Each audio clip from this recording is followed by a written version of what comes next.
Folks, Black Star Network is here. Hold no punches. I'm real revolutionary right now. Black power. Support this man, Black Media. He makes sure that our stories are told. Thank you for being the voice of Black America, Roland. Stay black. I love y'all. All momentum we have now, we have to keep this going. The video looks phenomenal. See, there's a difference between Black Star Network and Black-owned media and something like CNN. You can't be Black-owned media and be scared. It's time to be smart. Bring your eyeballs home. You dig?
Today is Friday, June 7, 2024. Coming up on Roland Martin Unfiltered, streaming live on the Black Star Network. Folks, we told you yesterday about the death of Anthony Johnson Jr. in a Tarrant County, Texas jail. The medical examiner has now ruled his death a homicide. Also, the overall May unemployment rate held steady but rose among the black community. We'll talk with economist Morgan Harper about that. Supreme Court justices released their financial disclosures. Who is the one you can fly him out anywhere you want on the weekend? It's Clarence Thomas. Wait till we show you how much money he's got in gifts. Let's just say he's gotten more than all of the other justices combined over the last 20 years. Talk about being corrupt. The Florida Supreme Court upheld Governor Ron DeSantis' decision to suspend Orlando area State Attorney Monique Worrell. Tonight's education segment, a summer camp that teaches financial responsibility in investing in the stock market, cryptocurrency, and real estate. Plus, what the hell is Dr. Phil talking about in his idiotic interview with Donald Trump? We're going to show you some of that stupidity. It's time to bring the funk. I'm Roland Martin Unfiltered on the Black Star Network. Let's go. He's got it. Whatever the miss, he's on it. Whatever it is, he's got the scoop, the fact, the find. And when it breaks, he's right on time and it's rolling. Best believe he's knowing. Putting it down from sports to news to politics. With entertainment just for kicks, he's rolling. It's on go, roll, y'all. It's Roland Martin, rolling with Roland now. He's funk, he's fresh, he's real, the best, you know he's Roland Martin now.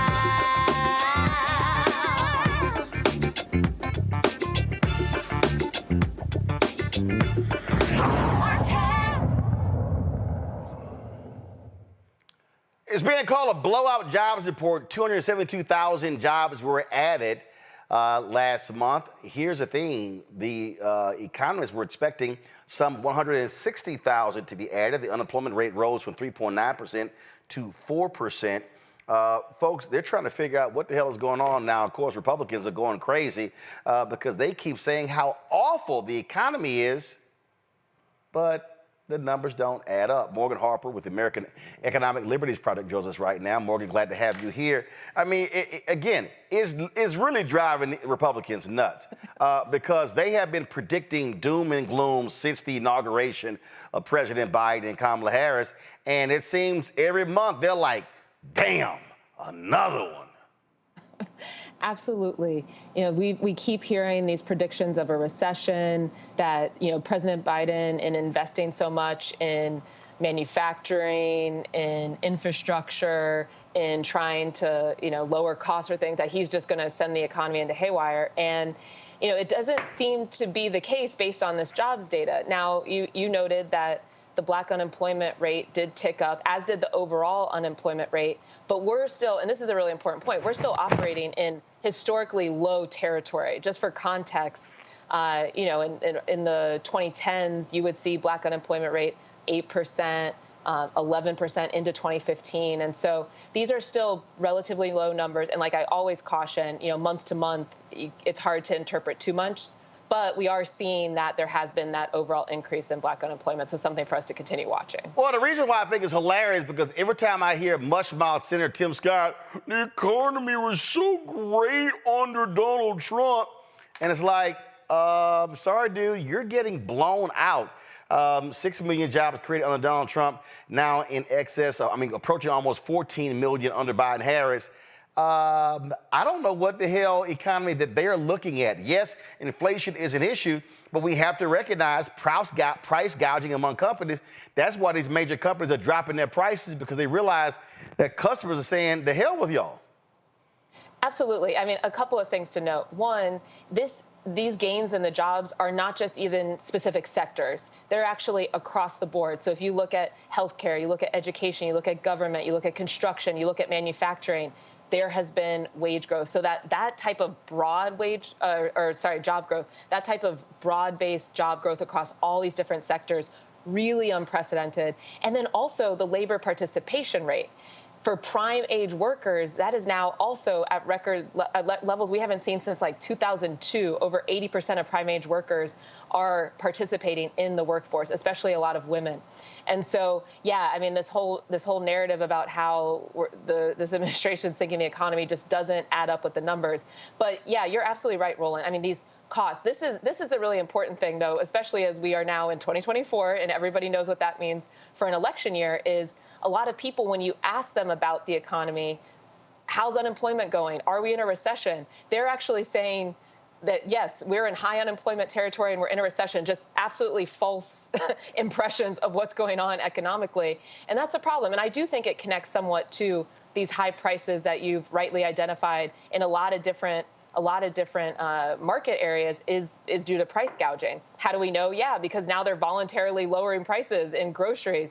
But even on some of those areas where we've seen things like this oil executive that we now have evidence of that was colluding with OPEC and internationally raising oil prices, that were raising gas prices during the pandemic, that the Federal Trade Commission's been calling out, and we hope the Department of Justice will pursue criminal action against. Even gas prices now in 2024 are going down right as the summer is beginning. So we have to continue to also look at what is driving some of these high costs. For example, healthcare. I mean, I think that's one I hear a lot from people, that just the cost of healthcare, the unpredictability of what those costs are going to be, is a huge stress in their day-to-day economic lives. And that is something that connects to a whole series of monopolies throughout the healthcare ecosystem. We have pharmacy benefit managers that are just taking bribes, giving drug manufacturers these rebates and inflating the cost of overall health care. We have landlords that are raising rental prices and colluding to fix these prices to just see how far they can take us as renters and consumers to pay as much as possible. Not to mention a lot of the tech companies like Amazon that now also, through publicly available data, we know that they've been trying to also test the outer bounds of how much people can pay. Those are monopolies. Those require lawsuits often. Lawsuits take a while, but we have seen great progress in this administration in trying to hold some of this corporate lawlessness accountable to bring down these prices. Last point here, I think when you talk about what people are saying, and I just firmly believe this, I believe, yes, prices plays a part of that, but also when you've had nothing but negative media reporting for 3 years left and right, and then the constant barrage of negative data coming from conservative media, I think that skews a lot of those polls. Oh, absolutely. And as we know, I mean, once you get in one of these rabbit holes online because of these algorithms, which is why we need to break up big tech to get some control over the internet again. Yeah, once you get in one of these rabbit holes, then you're just going to get information that reinforces whatever perception you might have seen in that one article or that one clip you watched. And so it's true. I mean, it's really difficult, I think, to discern too much from polling. But I don't want to underestimate or somehow minimize, that things are expensive, and we got to continue to work on bringing the prices down. All right, Morgan, we really appreciate it. Thanks a lot. Great to see you. All right, thanks a bunch. All right, folks, got to go to a break. We'll be right back. Roland Martin Unfiltered on the Black Star Network.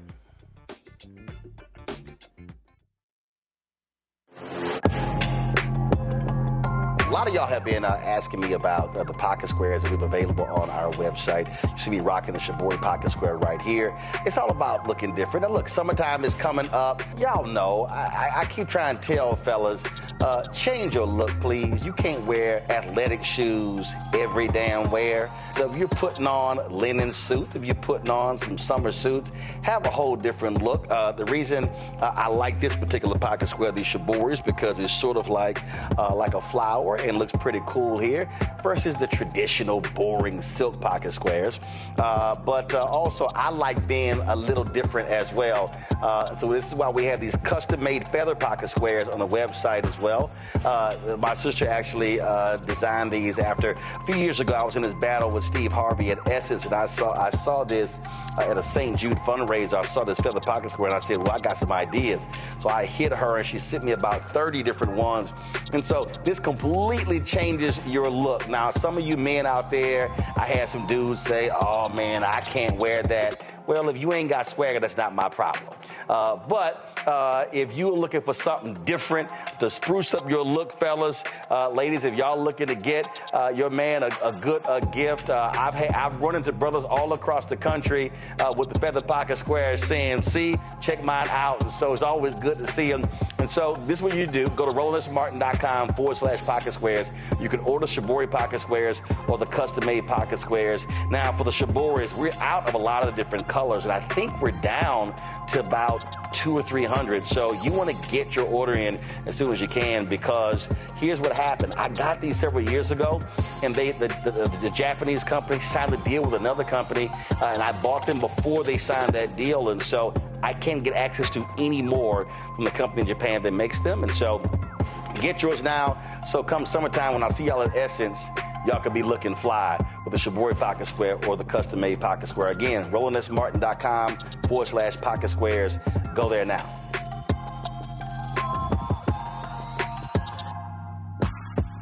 It's John Murray, the executive producer of the new Sherry Shepherd Talk Show. This is your boy, Earthquake. And you're tuned in to Roland Martin, Unfiltered.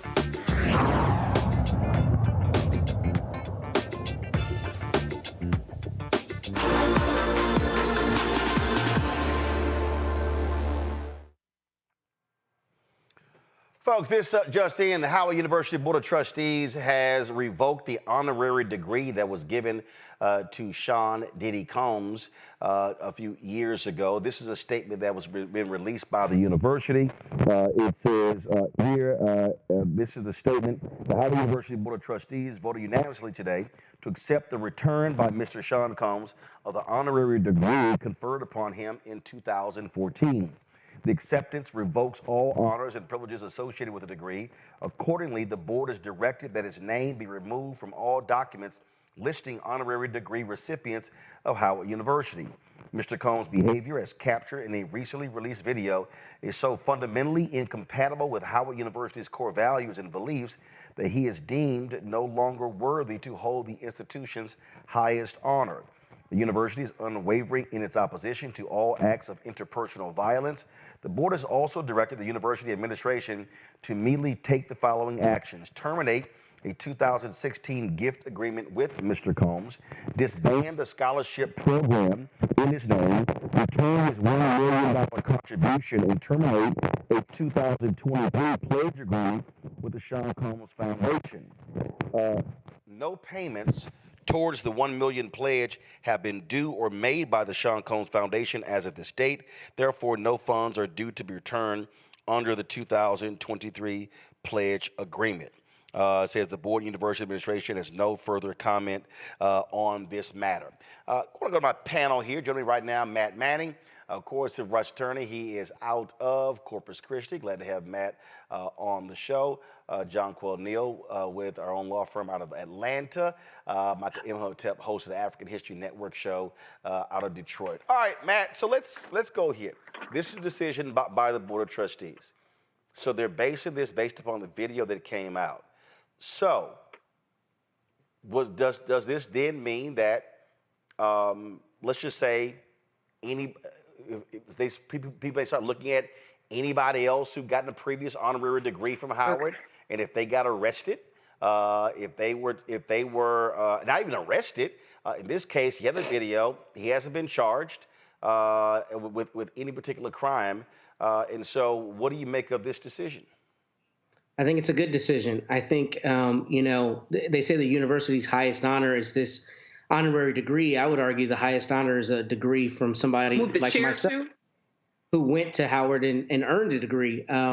But to answer your question directly, I think they should do this because, Frank, these honorary degrees are really PR a lot of times, PR stunts, and I think they've got every right to say. I could hear what they're saying. He gonna call on me and somebody's speaking, Roland. So I'm sorry if I'm a little disjointed, but in any event, I think that the reason they confer these degrees is to say we think this person exemplifies the values and, the spirit of our fair institution. And once they have clear evidence that somebody's not doing that, I think it's good for the university to say not only are we rescinding this degree, but we're sending their money back because we want to make a clear and unequivocal statement of our values and of the fact that we no longer want this, quote, dirty money. So that being the case, I think it's good that Howard has done this. Now, whether they realistically need to or have the bandwidth to go through and review every single honorary degree holder to see if he or she has done something questionable, I don't think that's really practical, and I don't think it's really necessary in this case, particularly because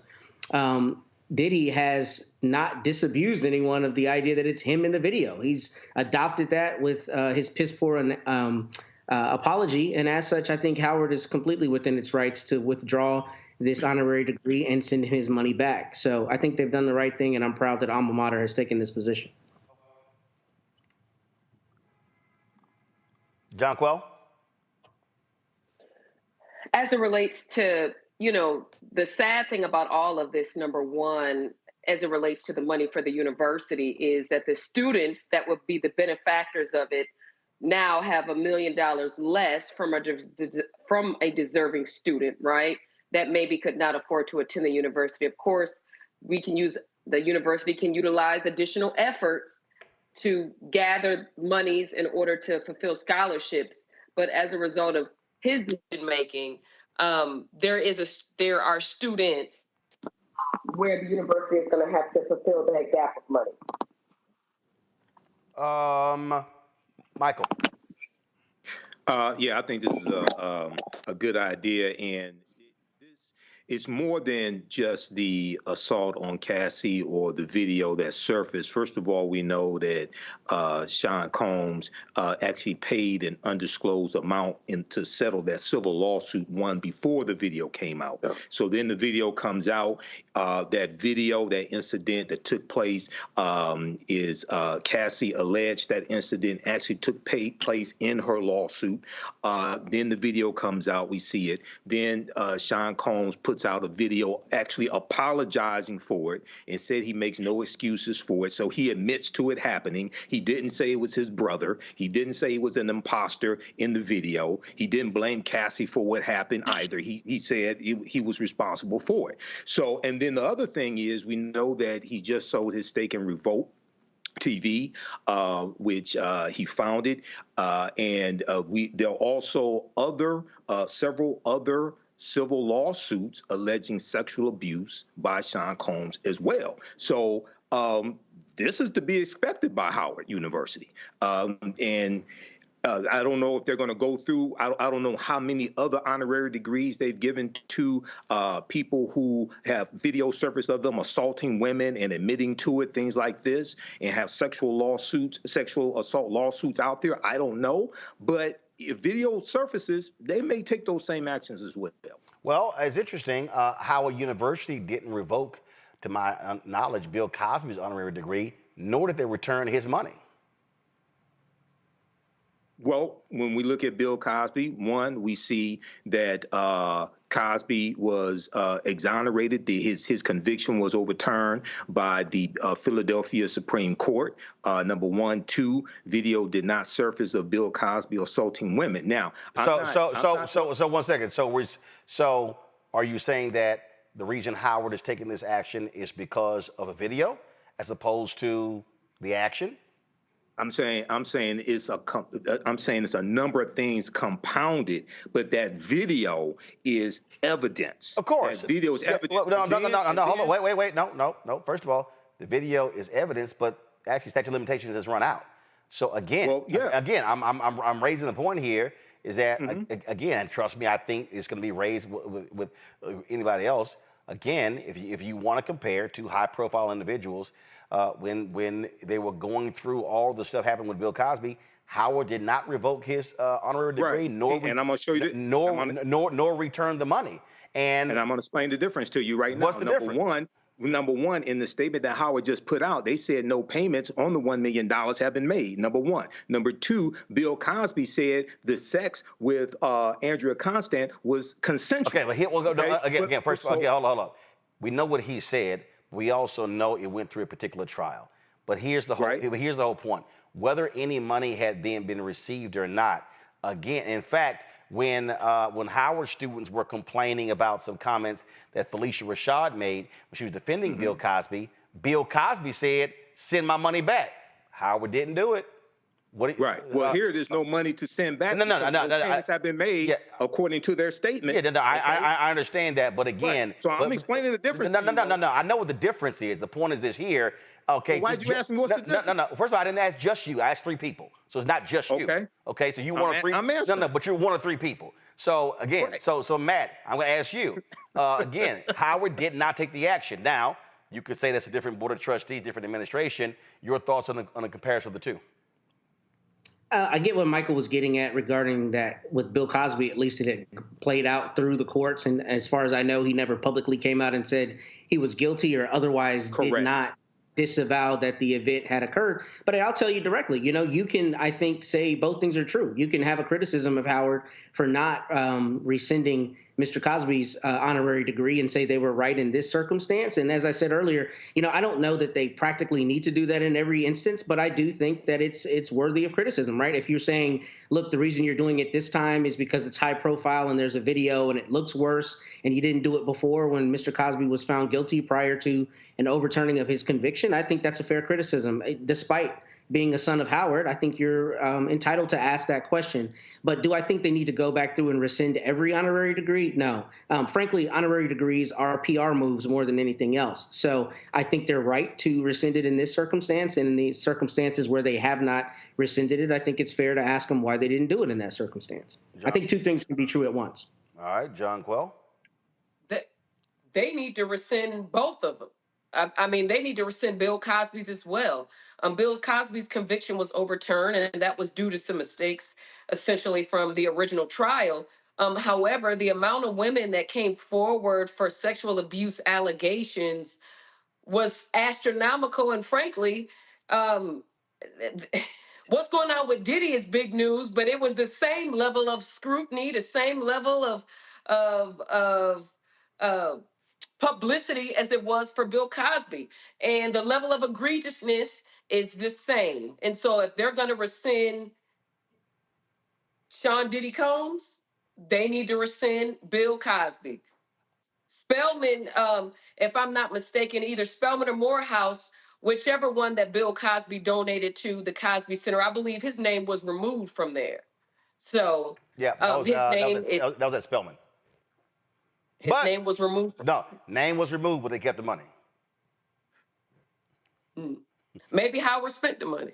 Again. They never received it. Again. No, John Kell. She's talking about Bill Cosby. Bill Cosby. Again. And so there was some other people who rescinded honorary degrees, but they also kept the money. And in fact, I remember several stories where Bill and Camille Cosby were like, well, if you're going to sit here and revoke some degrees, send that damn check back. Folk didn't want to send that check back. So I'm just saying. All right, I go to a break. We come back. We're going to talk about the case out of Fort Worth. Medical examiner has ruled the death of Anthony Johnson a homicide. We'll also talk about what the hell was Dr. Phil talking about in his interview with Donald Trump. I'm like, Dr. Phil, are you paying attention to what's happening in the world? There's a lot we're going to break down, folks. You're watching Roland Martin Unfiltered on the Black Star Network. Support us in what we do. Join the Bring the Funk fan club. Send your check and money orders to P.O. Box 57196, Washington, D.C. 2003 7-0196. Cash App, $RM Unfiltered. PayPal, R Martin Unfiltered. Venmo is RM Unfiltered. Zelle, Roland at RolandSMartin.com. Roland at RolandMartinUnfiltered.com. Download the Black Star Network app, Apple phone, Android phone, Apple TV, Android TV, Roku, Amazon Fire TV, Xbox One, Samsung Smart TV. Back in a moment.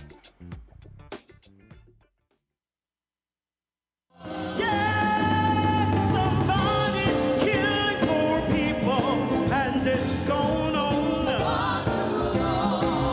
When COVID happened, poor people were dying at a rate already of 800 people a day.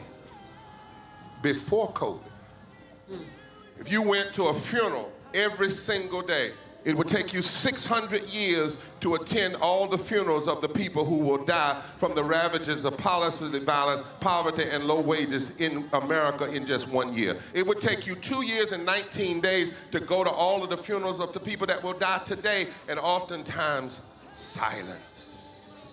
Nobody talks about this political genocide, but we are determined today to remember their death and be a resurrection of voting power and voice power like never before.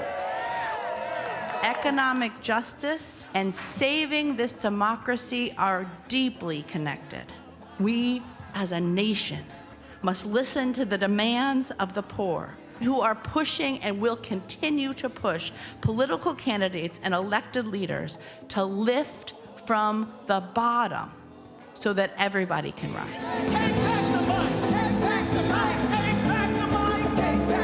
We are the poor, the marginalized, and the underpaid. And we are taking one step forward to say that everybody has a right to live. Poverty is not the fault of those who are impoverished. It is caused by those who make the policy. There are over 135 million poor and low-wage, low-income people in this nation. The biggest block of potential voters by far is low-income, low-wage voters. I can't afford medicine. Sometimes I have to skip because of the cost. The farm worker community is tired of the violence imposed upon us by greed, exclusion, and denial of basic human rights. Those folk that represented by that casket, poor and low-wage workers who are the most moral people in this country because they go to work every day believing, even though going to work is hazardous to their health. I'm tired of working 70 to 80 hours a week and still not have money for the necessity of bills. I'm tired of getting sick and not being able to go see the doctor, having to make a choice to pay between rent or the light bill or food or clothes. You cannot claim to care about families and a culture of life and then do everything in your power to rob people of equal access to resources and to force them to live in poverty. Leadership of both parties have waged war on poor people and low-wage workers. And this government has treated people experiencing poverty, including their military families, with disdainful, deliberate, malicious neglect. So the truth is that my son died from poverty. We refuse to accept poverty as the fourth leading cause of death. The fourth leading cause of death in this, the richest country in the world. We march today for our children and the generations to come. And we need to do it with the loudest voices possible, the biggest actions possible. We will voice our demands and register our vote. When we stand up and when we stand together, things change. There is the electorate that is, and then there is the electorate that should be. 34 million eligible poor and low-income voters did not vote in 2016. If just 20% of those voters in swing states were mobilized around an agenda, they could change the political outcome of every election. So we're launching the most massive voter mobilization and turnout campaign in history of poor and low-wage voters, allies, and religious leaders. People are dying, but we know it doesn't have to be this way. And so we are calling on everyone to join us in this Poor People's Campaign, a national call for moral revival. We are here, we will be seen, we will be heard, and our power will be felt. We don't need to be an insurrection. We are a resurrection that will be felt across this country. Are you ready? Ready? Ready? Ready? We are a resurrection, and we are ready. And we won't be silent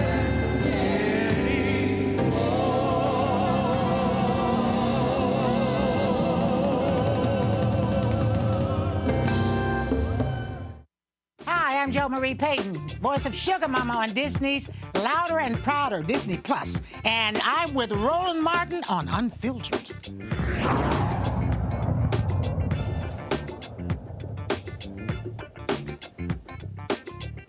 You know what? You can always count on some folk who don't know nothing about politics to weigh in, and Dr. Phil is one of those folks. So he's touting this 70-minute interview that he did with Donald Trump, and frankly, he allowed Trump to sit here and lie repeatedly during the interview. But here, to me, is one of the questions that I just find to be stupid and idiotic from Dr. Phil. Listen to this. Well, I wanted to, and I know that there was some news coming out of Georgia today, there was some news coming out of Florida today, that they're stepping back from this. And very good news. I called for the other day, and I don't know if you saw it, but on Merritt Street Media, where I now do my show, I called for President Biden to stop all of this now. And of course, a lot of people said, oh, he can't stop it. It's a state case. Well, okay, that's an explanation for stupid people.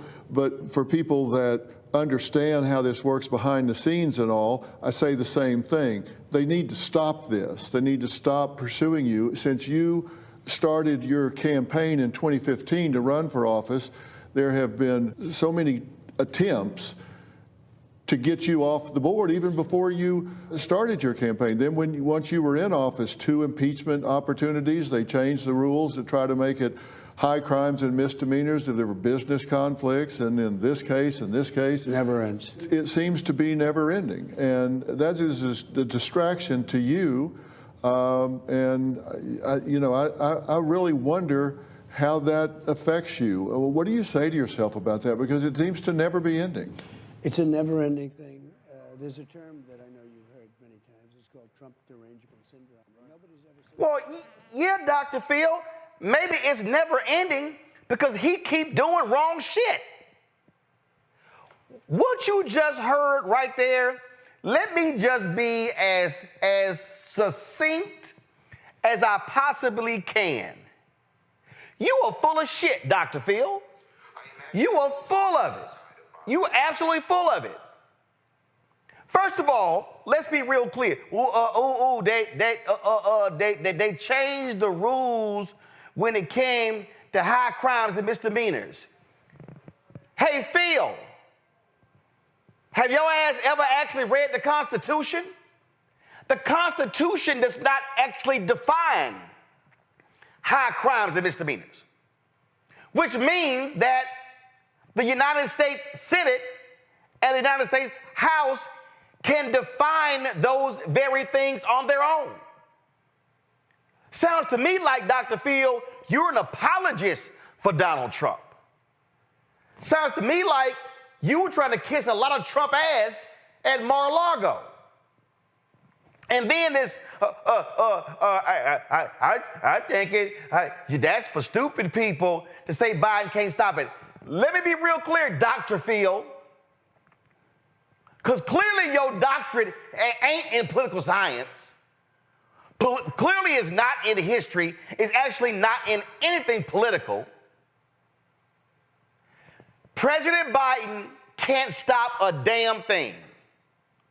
In fact, Dr. Phil, if Biden picked the phone up to tell Fani Willis not to prosecute Donald Trump, he has no jurisdiction. He has zero authority. He has no authority over Fani Willis in Fulton County. He has no authority over Alvin Bragg in Manhattan.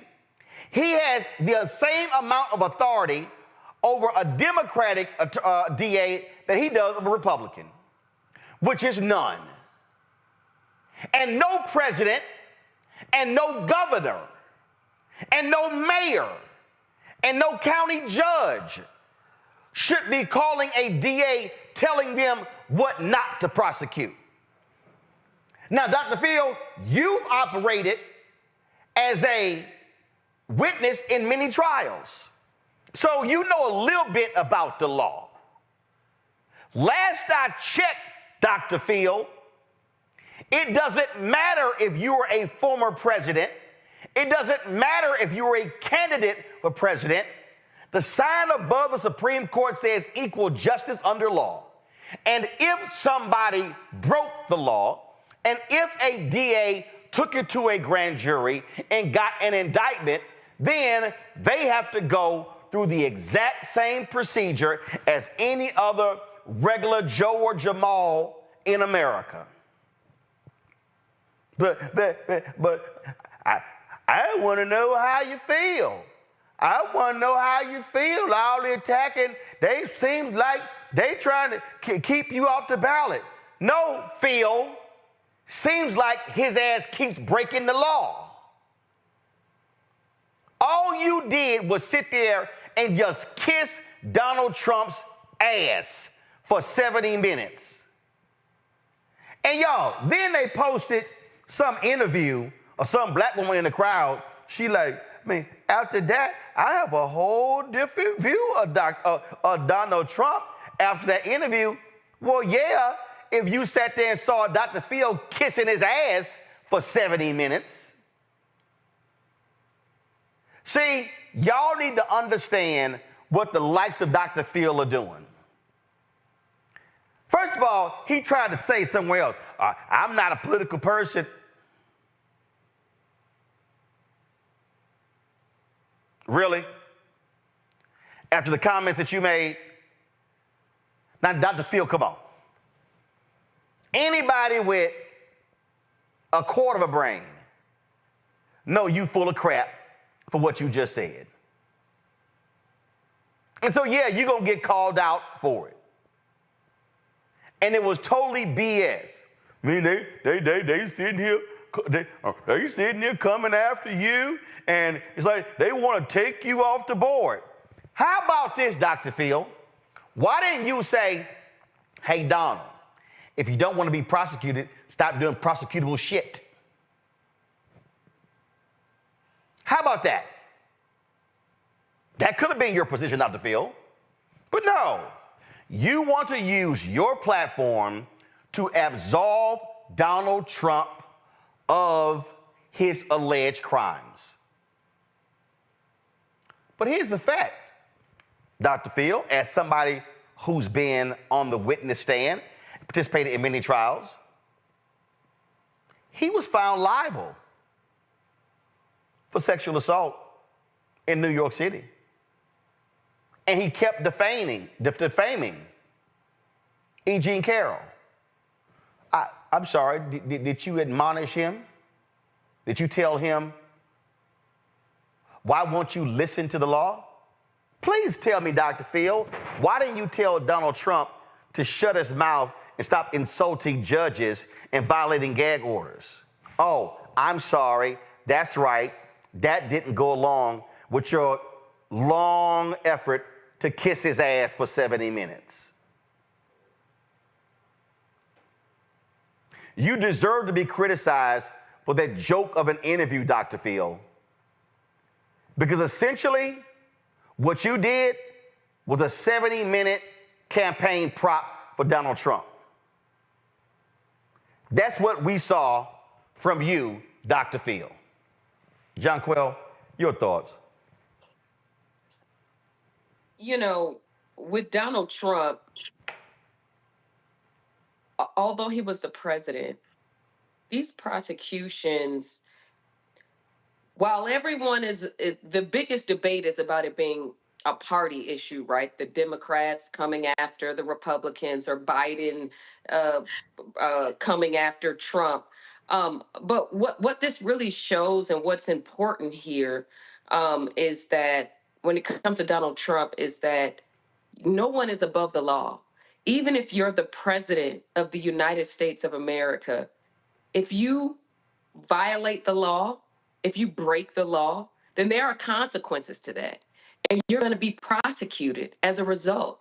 And no one is going to drop the charges just because of who you are, what you're running for, or what your prior role was in the country. And frankly, you know, the president being the top person, the top man of the world, right? Because the United States is one of the most powerful countries in the world, right? We can't have tyranny running this country. And to Dr. Phil, that is begging President Biden to pardon him or to stop these prosecutions, is really unfortunate that he's even making these kinds of pleas to the media, to online, to everyone else, because as you previously stated, the prosecutor has the discretion. Each state prosecutor, right, can make the decision on who they're going to prosecute in their jurisdiction. And so at the end of the day, he was just found guilty of 34 counts, okay, in that felony trial. And so at the end of the day, you've committed these felonies, a jury has spoken, and you deserve the consequences, as would any other ordinary citizen in this country. Here's what sort of cracks me up here. I mean, I'm talking about if y'all want to hear something that's a joke. Wait, let me play this one right here, because I just found this one to be unbelievably laughable for somebody who supposedly is a doctor in human psychology. Supposedly. Listen. I know you got a thick skin. You're not one of those people that's afflicted with the need to be loved by strangers. I get that. I think that's true. My question is not how do you do it. My question is why do you do it? Why do you, 'cause let's face it, I mean, you're a billionaire, you got a great family, you're a very dedicated father. People may not see this in you a lot because you keep that kind of private, but my question to you is why do you subject yourself to this? How? I know you got a thick skin.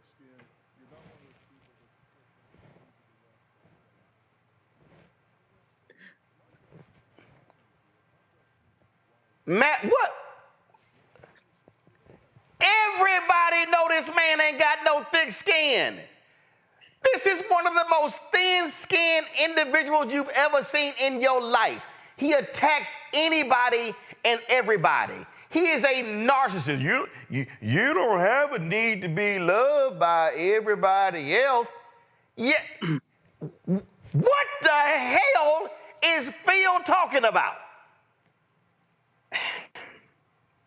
First, I want to know if Dr. Phil got a check from the campaign or from the Trump organization, because it seems pretty clear that he's pandering. And it's funny that we're having this conversation today. I was on a plane from Baltimore yesterday, and I'm reading this book, right? It's called Winning Arguments. And there's a section in here about Trump.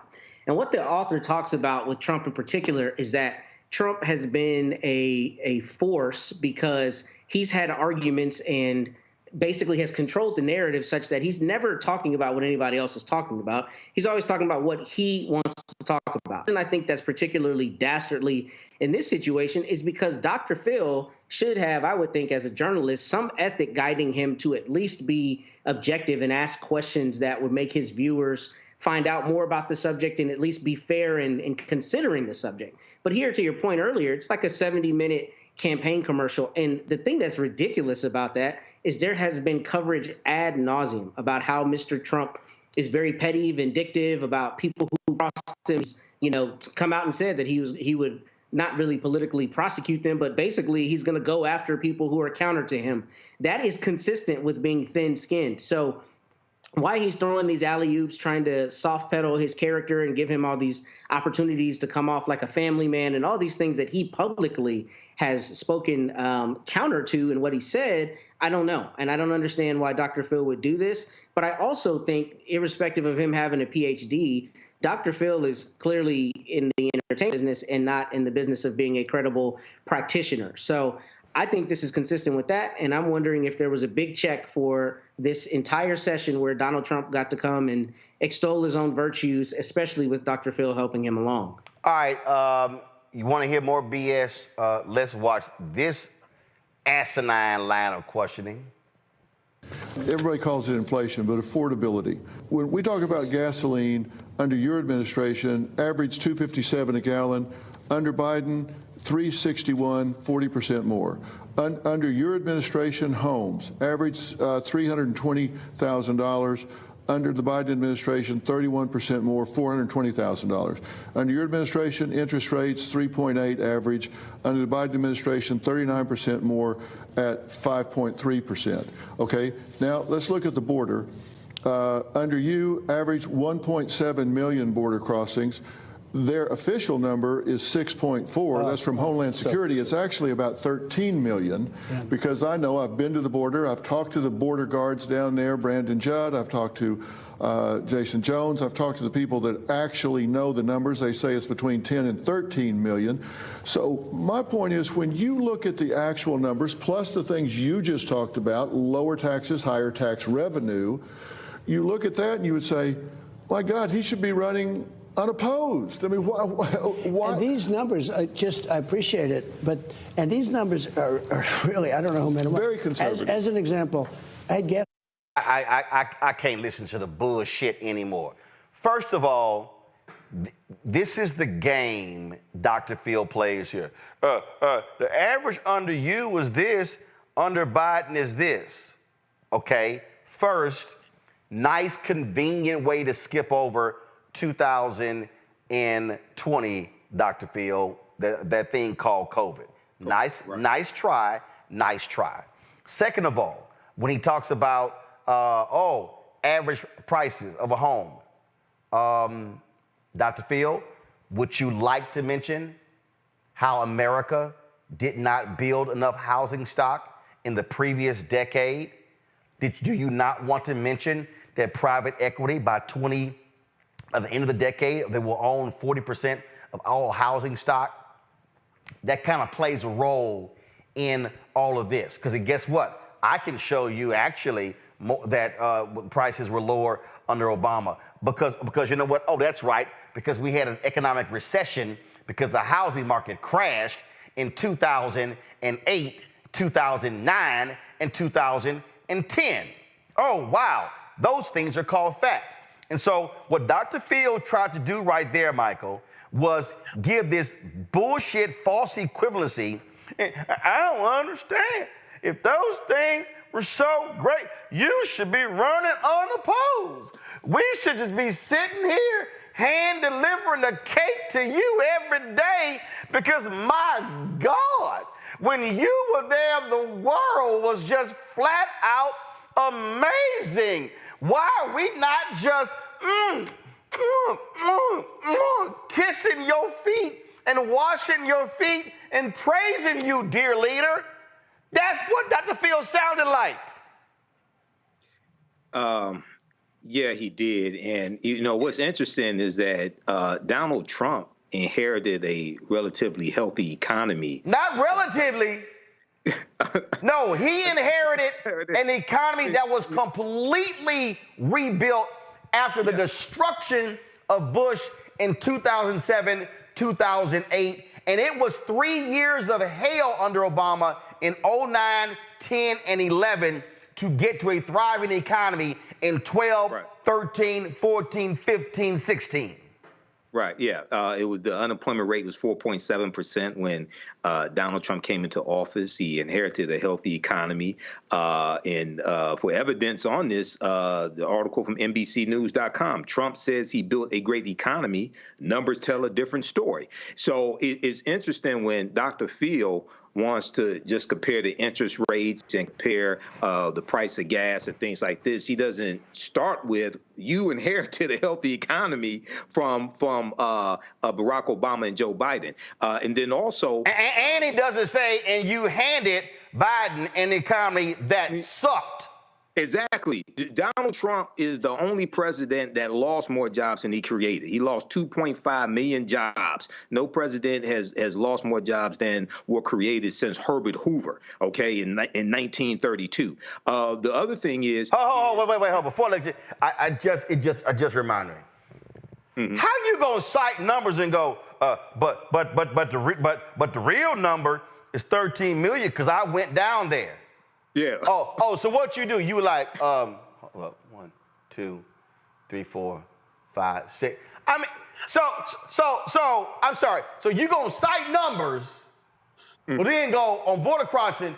Well, they say it's 6, but it's really 13 because I went down there and I talked to the people down there counting. So, so we should believe that number and the other number. Go ahead, man. That looked more like a Fox News propaganda interview. But the other thing is that during COVID, when you had shutdowns in various states and nobody was driving, right? The price of gas plummeted because demand dropped. So it looks like he's averaging those. Hold up. Mm-hmm. Demand didn't just drop. Yeah. What? Nobody driving. Right, exactly. We drove oil prices down. I live 45 minutes from D.C. Right. I'm used to sitting in traffic. It was a damn ghost town driving in every day. What? I have never in my life, I will never forget 2020 and half of 2021. It was like, damn, where did everybody go? So, of course, Dude, he just sat there again. But this is what happens when you go, well, the numbers are this and the numbers are this, and so this is apples, this is apples. No, it's not. It's a lot of stuff you leave out trying to sit here and craft the argument. But what got me, Michael, was you should be running unopposed. Yeah, well, he totally left out that whole insurrection thing when Donald Trump tried to overthrow. Oh, my bad. Yeah, that just domestic terrorists to attack the U.S. Capitol, and they assaulted over 140 police officers. He just conveniently left that whole thing out. But the other thing is, you talked about it here on the show, Roland. Under President Joe Biden, you have a record amount of oil production that the U.S. is doing at the same time. Okay, The Economist has an article, Joe Biden, master oil trader, from May 16, 2024, that goes into this and deals with why, even though the price of oil, I think the price of gas is a little higher, I think, than this time last year, but it's still relatively low. Okay, so all things considered, so this was you would have thought that this appeared on Fox News or Newsmax. Oh, Fox Nation. Fox Nation, the amount of lies that were told. And no fact checking. This absolutely, as Matt said, Matt says a campaign video, you called it propaganda. That's all this is. Dr. Phil has absolutely no credibility with me talking politics after this joke of an interview with Donald Trump. I mean, it's abundantly clear. Absolutely. It's abundantly clear. And so his line of questioning, all the stuff he laid out, and I'm just sitting here going, and we supposed to believe your ass? And your Merritt Street media? Nah, we ain't believing that trash. It was an absolute joke. And hold on, let me see if I can find that damn clip of the black woman they had in the audience. You know, I just had a whole different view of Donald Trump. After watching that interview, yeah, because all you watched was an ass-kissing interview. Hold on, here's this here. Hold on, let me set this up. I don't know who the hell this sister is, but if she was in my family, man, we'd be cussing her out at Sunday dinner. Listen to this nonsense. Come on, pull the audio up. So watching your interview today, I think it actually gave me an interpretation that I've never had of him before. And us not seeing him more, it actually kind of hurts people on judging him. I guess if that's what the media wants to do, then they're doing a very good job at it. Yeah, you bet. All right. What? Us not seeing him more. And Dr. Phil, you bet. The man lies every damn day. Every damn day. And here's the other deal that, and I would love for Dr. Phil to want to address this question. What was up with all the jump cuts in the interview? What was up with all, because matter of fact, some people have posted, let me play this clip right here. Let me find it here. So when we do interviews, I don't cut stuff out. You talk beginning to end. But hold up, here we go. You'd be the first one. No, okay, now y'all just watch this right here. What's up with the splicing? Okay, watch. You'd be the first one to do it. I know you. You'd say, what? Let's get rid of these. You know the money they save and the danger they save? And look at this map that... You'd be the first one to do it. I know you. You'd say, what? Let's get rid of these. You know the money they save and the danger? Folks are talking about in terms of how it was edited, stuff along those lines. Again, just understand, y'all, this is what you call absolute propaganda. And then Dr. Phil wants to say, oh, no, I'm not picking sides. I'm not picking. He's giving all these. Oh, no, I don't do those things. No, I'm not even involved in politics. I just want the world to come together. In fact, y'all, this is literally what he said 3 days before he decided to go talk to Dear Leader. Listen to this. I wanted to share my final thought about this. This weaponization of our great institutions, the FBI, Justice Department, and individual states' similar institutions, will lead to one of two outcomes. Okay, let's stop right here. So first of all, you already are using right-wing talking points by saying it's the weaponization of the Justice Department. I'm sorry, do we want to remind Dr. Phil who tried to actually fire a number of officials? That was Trump.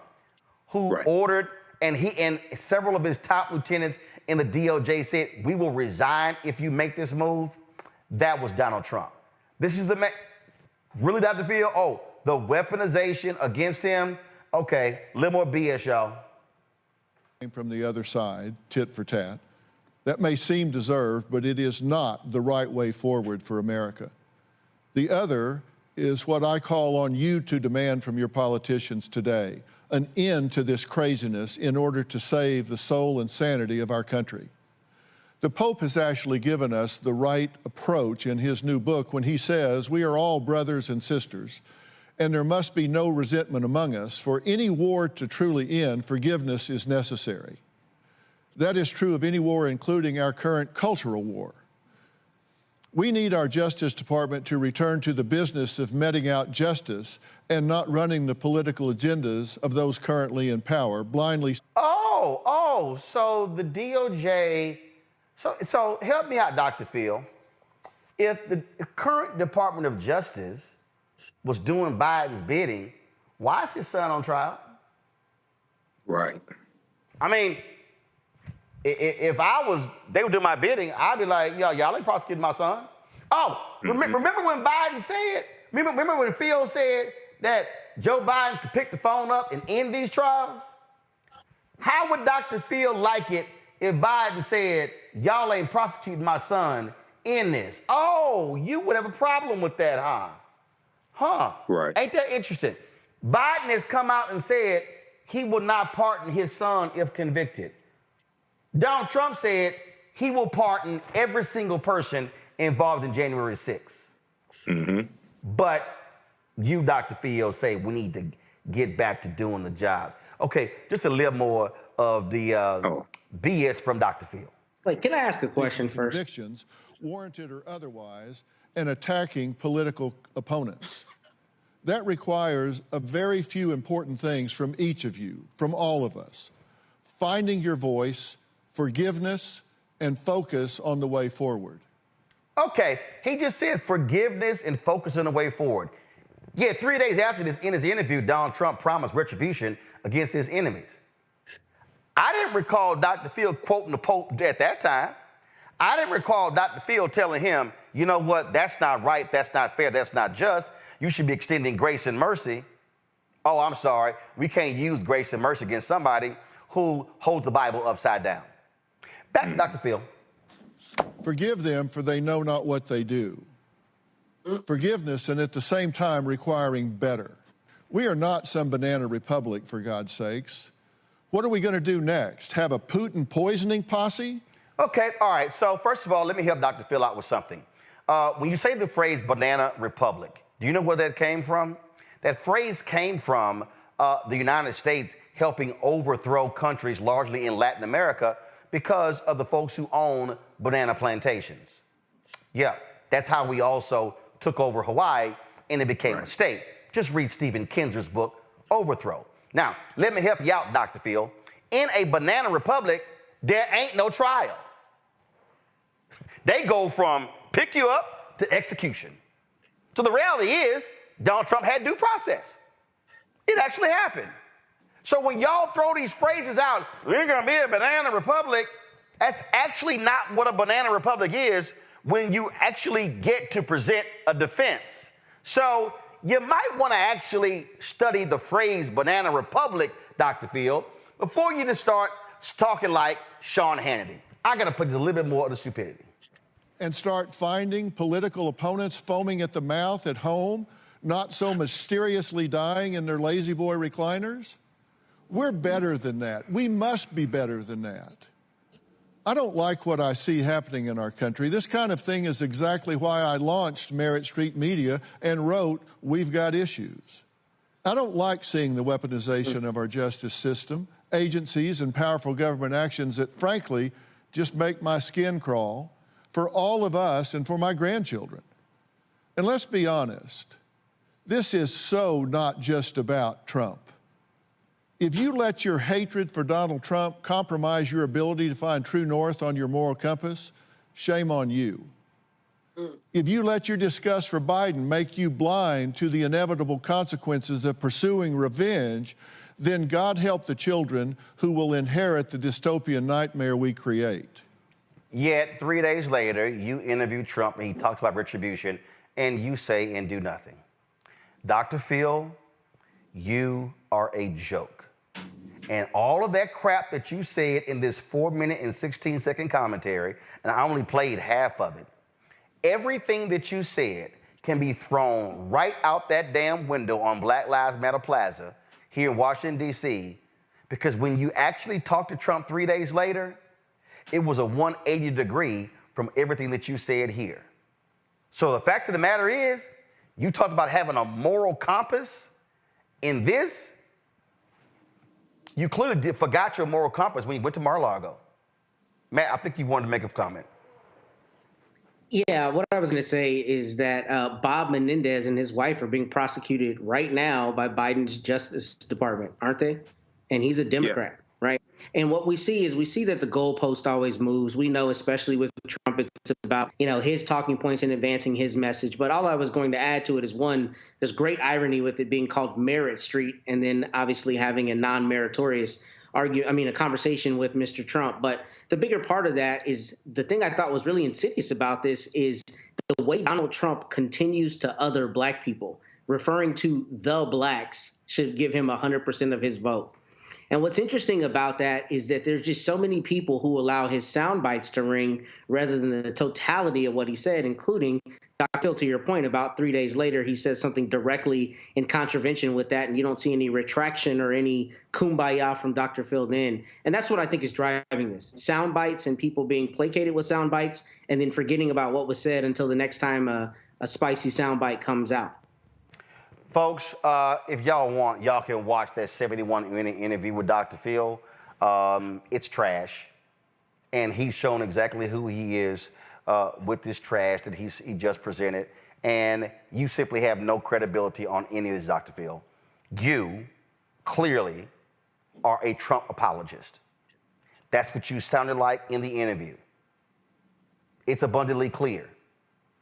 When you try to kiss as much butt as you can, and I'm sure Eric Trump and Donald Trump Jr. were going, damn, he did a better job of kissing our dad's ass than we do. I'll be right back on Roland Martin Unfiltered on the Black Star Network.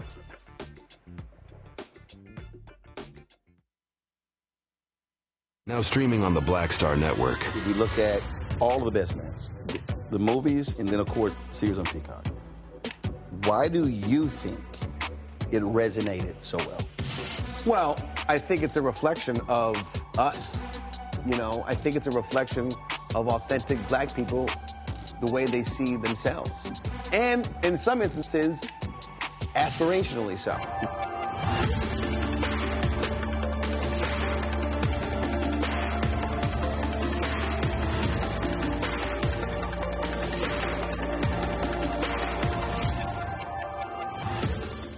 Essence Atkins. Mr. Love King of R&B, Raheem Devon. It's me, Sherry Shepard, and you know what you're watching. You're watching Roland Martin Unfiltered.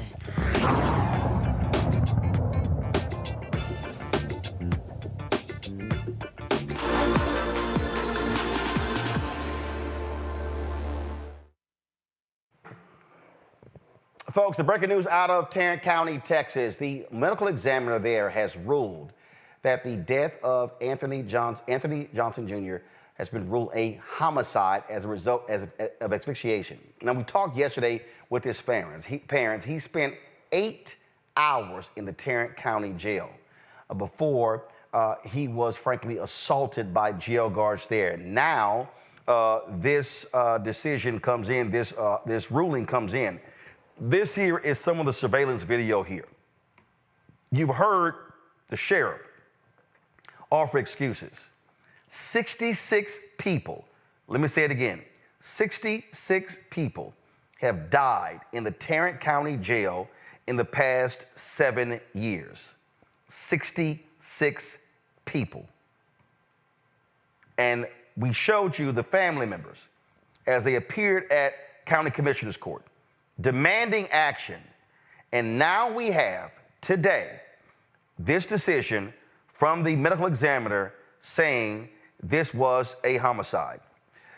This here is a statement that was released by Tarrant County Commissioner, one of the Tarrant County Commissioners, Elisa Simmons. We've had her on the show. She says here, another heart-wrenching jolt for the family of Anthony Johnson Jr. came today with the Tarrant County Medical Examiner's release of Mr. Johnson's autopsy results. The manner of death in Mr. Johnson's Tarrant County jail death has been ruled a homicide.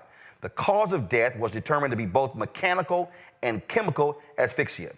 I extend my sincerest condolences to Mr. Johnson's parents, siblings, and the entire family during this incredibly challenging time. I am saddened by the determination, yet I am not surprised by it, considering what we all witnessed in the partially released video. Each and every individual who had a role in causing Mr. Johnson's death should be held accountable for their actions or inaction. The accountability I am calling for includes the filing of applicable charges for all involved, to include detention officers, supervisors, and medical personnel.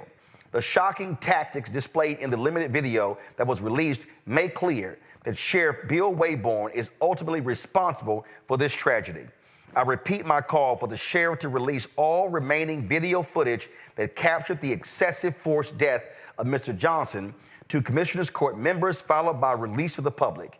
As county executives, the first question we must ask and answer is, could this have been avoided? I look forward to next week when I have my initial meeting with the United States Department of Justice. I'm committed to supporting efforts to ensure the Sheriff's Office is seeking and implementing best practices. Until such time, I believe the Tarrant County Jail could benefit by a review by the U.S. Justice Department. Darrell Washington is the family attorney. Darrell joins us right now. Look, we had y'all on just 24 hours ago, and now we have this determination from the medical examiner. What was the response of Anthony's family? It was shocking, Roland, and I would say shocking because, you know, we all have seen throughout the country, whenever you have these type of deaths, typically a medical examiner would come back with a ruling that is not consistent with the evidence that's been viewed by the family. But the family knew all along, just looking at that partial video, that what happened to their son was murder.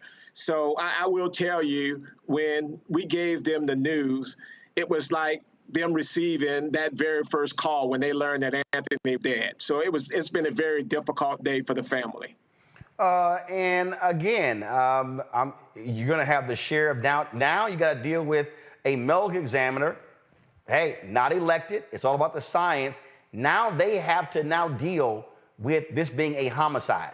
Medical examiner didn't say accidental overdose, didn't say, oh, you know, something else. No, they ruled homicide. That's called murder. It's clear, Roland. And let me just point out something to you. And it's, you know, all the things that happened is not pointed out to the public yet. But these jailers actually use pepper spray.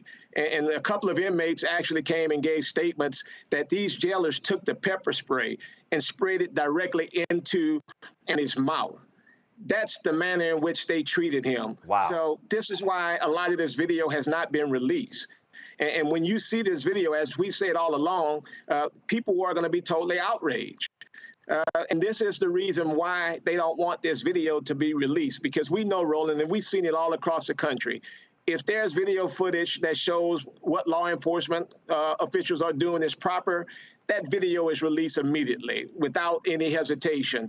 But whenever there's any type of video footage that shows what they did was wrong, then they want to hide behind an investigation. But this video has not been shown for much too long, and it is time for the public to see what's been going on in Tarrant County Jail. And listen, what's going on in Tarrant Jail is happening in the state of Georgia, it's happening in Florida, it's happening all throughout the country. And now we're going to see what Mr. Johnson has been saying all along. We don't want the death of Anthony to be in vain.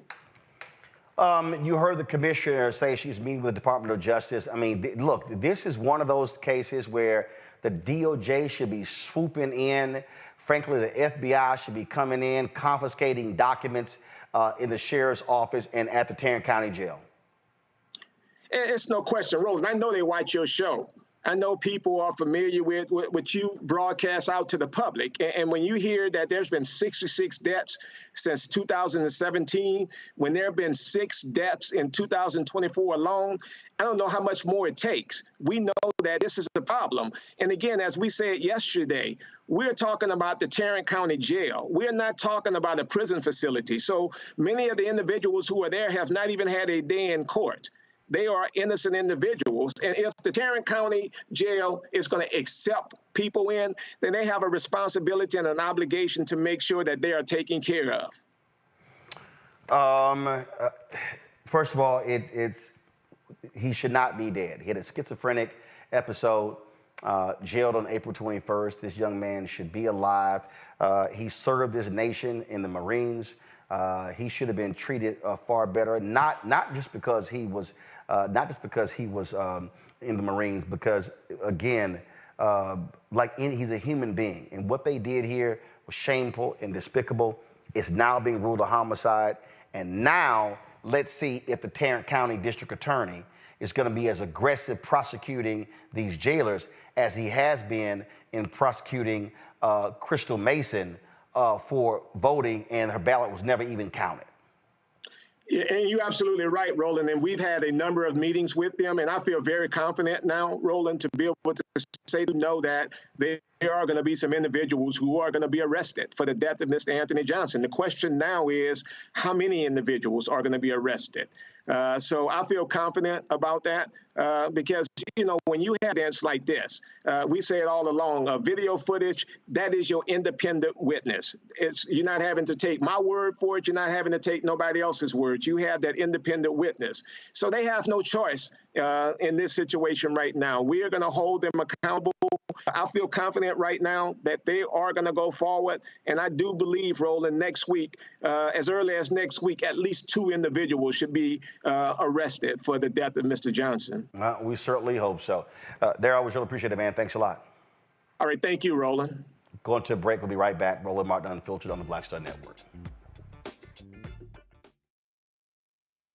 When you talk about blackness and what happens in black culture, we're about covering these things that matter to us, speaking to our issues and concerns. This is a genuine people-powered movement. There's a lot of stuff that we're not getting. You get it, and you spread the word. We wish to plead our own cause. Too long have others spoken for us. We cannot tell our own story if we can't pay for it. This is about covering us. Invest in black-owned media. Your dollars matter. We don't have to keep asking them to cover our stuff. So please support us in what we do, folks. We want to hit 2,000 people, $50 this month, raise $100,000. We're behind $100,000, so we want to hit that. Y'all money makes this possible. Checks and money orders go to P.O. Box 57196, Washington, D.C. 20037-0196. The Cash App is $RM Unfiltered. PayPal is R Martin Unfiltered. Venmo is RM Unfiltered. Zelle is RolandSMartin.com. What's up, y'all? This is Wendell Haskins, a.k.a. Win Hogan at the original T-Golf Classic. And you know I watch Roland Martin Unfiltered.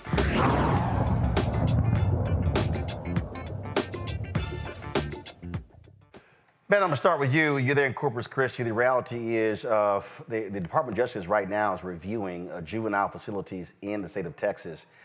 66 people have died in a jail in 7 years. As I said, DOJ, FBI should be swooping in any day. That is unbelievable. Yeah, it's unbelievable, and they should be swooping in to review what's going on in Tarrant County.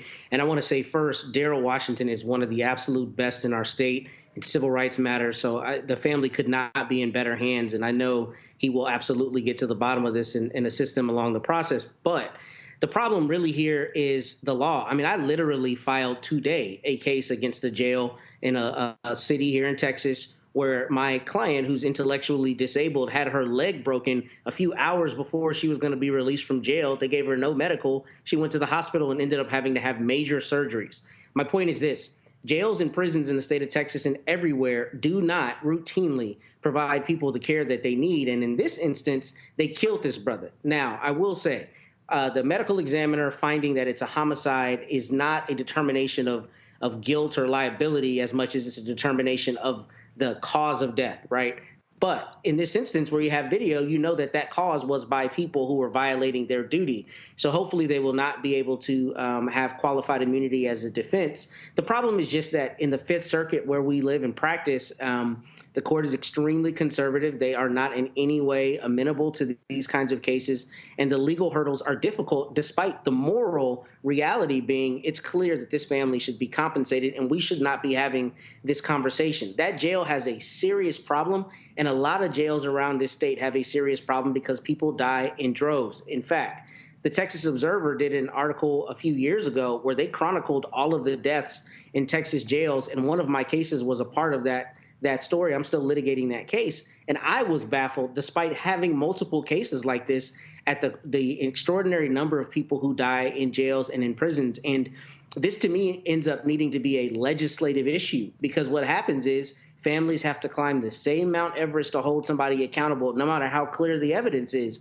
And here, when you have 6 jailers not only jumping on this man, but also using pepper spray, which they know can cause asphyxiation, this Tarrant County DA needs to absolutely prosecute these people. And frankly, if he doesn't bring prosecutions, I think DOJ needs to look into his office, because we've talked a lot about how his office is pursuing an asinine case against Crystal Mason, despite her being absolved by the higher courts. But here you have a dog pile, and you have a gentleman who lost his life during a mental health episode, and that's the corollary to this. These jails and prisons have woefully inadequate resources as it relates to mental health, and people who are in jails and prisons routinely die because of adverse responses to mental health situations. So we are in a crisis point in this country, and here in the state of Texas in particular. And the fact that 66 people have died in 7 years, and this commissioner is still issuing PR to this extent is a travesty. I hope this family finds justice, despite how difficult the legal hurdles will be. Michael, not a single word from Texas Governor Greg Abbott or Lieutenant Governor Dan Patrick. These right-wingers won't say anything, probably because Tarrant County is the last large county in Texas that Republicans still control.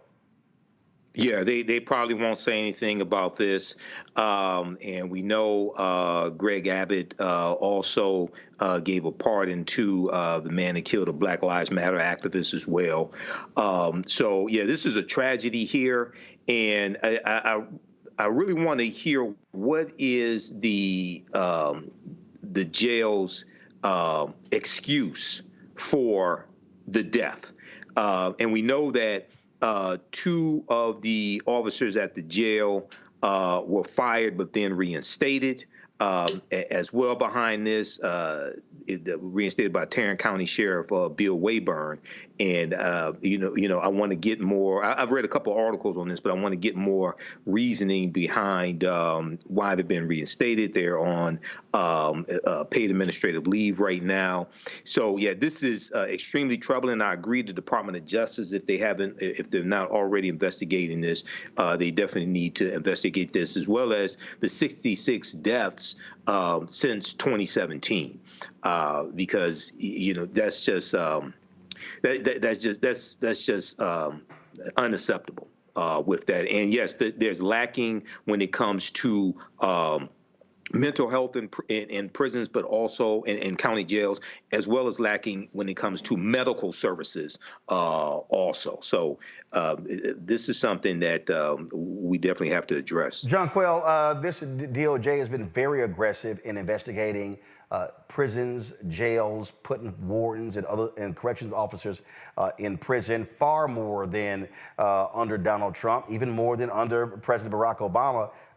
Again, this is a situation where they need to move expeditiously against what's happening there. 66 dead in 7 years, that is an absolute outrage. It is an absolute outrage, and just to keep it real here with everybody, a lot of our jails in the United States are not properly maintained. Specifically here in Atlanta, Georgia, in the Fulton County Jail, at least seven people have already died this year due to overcrowding, due to the conditions. When we're talking about mental health and not having the proper facilities, we're in a mental health crisis just generally. I mean, there really isn't, anywhere for anyone with mental health issues to go. When I was a former prosecutor, just like education, mental health is directly tied to crime. And a lot of defendants coming through the criminal justice system had mental health issues. However, there really wasn't anywhere to send them. You know, there was a mental health court, but they're outside of holding them for 48 hours or 72 hours. We are in a real crisis as it relates to facilities and treatment for those suffering from mental health issues, period, and specifically in the criminal justice system. And frankly, you know, just as Attorney Washington stated earlier during the course of his interview, is that the jail houses people that are awaiting trial, right? So they're presumed innocent.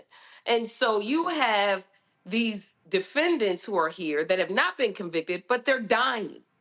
And this crisis is so major to the point where, you know, I'm glad that the Justice Department is being more active now than what it has in past years. And could it be that the number of deaths are increasing over the years? I'm not sure if it has to do with administration or the level of deaths or the egregiousness of the state of what our jails, our city jails, look like at this time.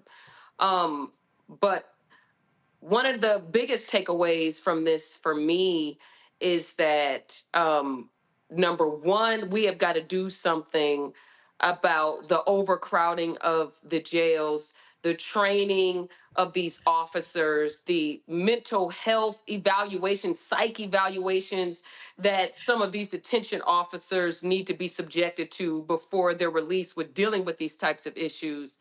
And we need to keep suing them.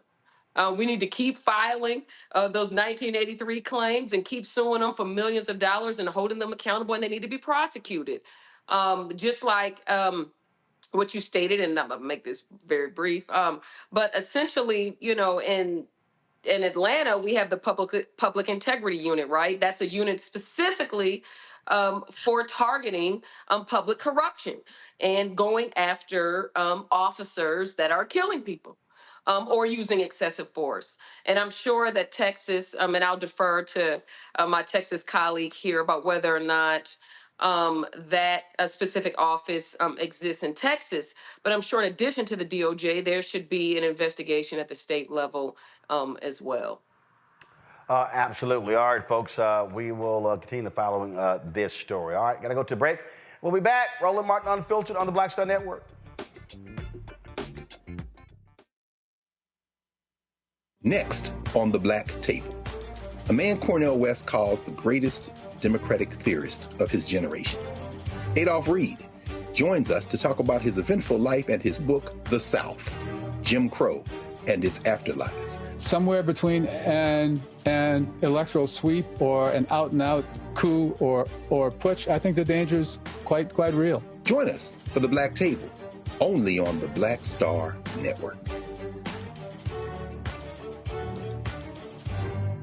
Fanbase is pioneering a new era of social media for the creator economy. This next generation social media app with over 600,000 users is raising $17 million, and now is your chance to invest. For details on how to invest, visit startengine.com/fanbase or scan the QR code.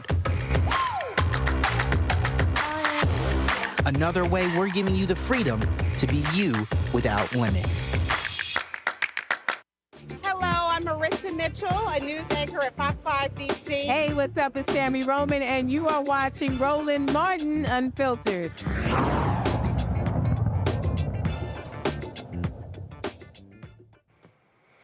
All right, folks, welcome back to Roland Martin Unfiltered. The Florida State Supreme Court says Governor Ron DeSantis' decision to suspend State Attorney Monique Worrell was not too vague. The 6-1 decision keeps Worrell out of a job. She is running for her office in November to regain her Orlando area position. She claimed the reason DeSantis suspended her was too vague and his decision infringed on her prosecutorial discretion. DeSantis appointed 5 of the justices. The court's sole dissenting opinion by Justice Jorge Labarga said that the 20 states attorneys need prosecutorial discretion to address the challenges in their respective jurisdictions, since Florida is such a large state with varying geographic and cultural influences. DeSantis suspended Worrell in August through an executive order for neglect of duty and incompetence in failing to prosecute crimes. What we really have here, bottom line, Jonquil, is Ron DeSantis, who wants to tell other people who are duly elected, who run on platforms, that they should do his bidding and not those of the people who elect him. Yes, I agree 100%. I mean, when I looked into briefly as it relates to her removal, I guess he cited some instances about her not going after the mandatory minimums for specific type of drug crimes or holding juvenile offenders to a certain standard. Frankly, that district attorney had not even been in office that long before he had even removed her, first of all. She hadn't even been there that long. Second of all, prosecutorial discretion is so important to be able to have because each case is unique. In each case, could require a different outcome. While mandatory minimums are important, right?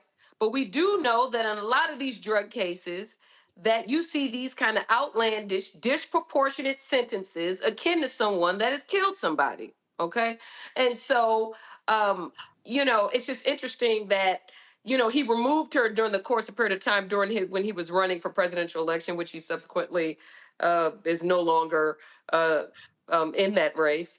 But secondarily, she was the second Democratic prosecutor that he had removed, the former one having stated that he would not prosecute abortions. And so it's really being reflective of a Republican agenda when really the district attorney's position is so important. It ensures the safety of everyone. There's a time where politics, it has to be set aside, and it has to be set aside in the name of the safety of the citizenry and in pursuing justice. And so it's really, really unfortunate. But it's my understanding that she's running again, and I wish her the best in that race. Here, Matt, is elections have consequences, and this is a right-wing thug who wants to force everyone to do his bidding, and this is the second state's attorney that he suspended. Yeah, and I think Jonquil hit the nail on the head in most respects. The only thing I'll really add to that is a couple things. The first is this is a legal problem insofar as in the state of Florida, the governor has the right to suspend this state's attorney, right? Whereas in the state of Texas, the only way you could do that is via a removal lawsuit, which I've talked about here on the show. To that end, your point is well taken, particularly as it relates to legislators, right? This is a legislative issue because it is in the Constitution, or at least in the Florida statutes, that he has the right to do this, which is kind of absurd because what we're seeing across the country, particularly in Texas and in Florida and in Oklahoma and other states, is we see Republicans particularly wielding local control when they want to have control within their locality, but then saying that the state or some higher level should be able to take away local control where people have voted for someone who they do not agree with ideologically. That's why Sergeant Perry got pardoned. That's why Fani Willis has been attacked. That's why all of these prosecutors particularly have been attacked, because Greg Abbott and DeSantis don't like the fact that they are duly elected in their communities and are serving their communities following people saying, I want you to be in office. So this is a legal issue that needs to be fixed by voting the right people into the Florida House of Representatives and the Florida Senate to either revoke this or amend the law or make it such that the voter's voice carries the day, because that's the problem here. You have a governor who can be politically motivated, and we know Ron DeSantis is exactly that in most decisions that he makes, who can take away the people's voice by removing somebody they duly elected. I mean, that's just offensive if you look at basic democracy, and that's what's happening in this instance. Michael, none of what Matt said is going to happen as long as Republicans have a gerrymandered map, and then they have total control of Florida. And that means people have to vote. Absolutely. That's what I was about to say. This is why elections have consequences. This is why elections are so important. We have to understand how to weaponize our vote. You don't vote for exercise. You vote for power. They're exercising their power. They're using their power over you in this anti-black state. And go back to 2018 when Andrew Gillum, Mayor of Tallahassee, ran against Ron DeSantis. And you had some African-Americans in Florida who said they weren't voting for Andrew Gillum because he didn't have a black agenda. And I say Ron DeSantis has a black agenda. He has an anti-black agenda. And an anti-black agenda is even worse than not having a quote-unquote black agenda. And we see what Ron DeSantis is doing. And then also, remember, we talked about the story of Andrew Bain in Florida, who replaced Monique Worrell, and then Andrew Bain, if I remember correctly, Roland, then he got rid of Monique Worrell's executive assistant. Am I correct on that? Yes, several top staffers. Yeah, and several top staffers and the executive assistant as well. So this is a deep, deep history dealing with Florida, former Confederate state. And this is why you have to vote these people out of office who continually do things to harm you. This was a progressive prosecutor here, Monique Worrell, and we have seen backlash coming from governors, coming from Trump's Department of Justice against progressive prosecutors that citizens voted for to be more fair in their prosecutions. Indeed, indeed. All right, y'all, we come back. Let's talk about the most corrupt Supreme Court justice we have seen in a very long time. Wait till I show y'all how much money Clarence Thomas has accepted in gifts from rich conservative benefactors. You will not believe it. I'll be right back. On a next, A Balanced Life with me, Dr. Jackie. Being of service to others is one of the greatest callings in life. But being there for someone else in their time of crisis is a whole new level, and you have to bring courage, commitment, and strength. On our next show, we meet two real-life angels who were thrust in the midst of caregiving and without warning. And he was looking strange and couldn't cut his meat. And it was very odd. And I said, well, what's wrong? And he says, I think I've had a stroke. And so, of course, it scared me. And we literally got in the car and he walked into the hospital on a Thursday.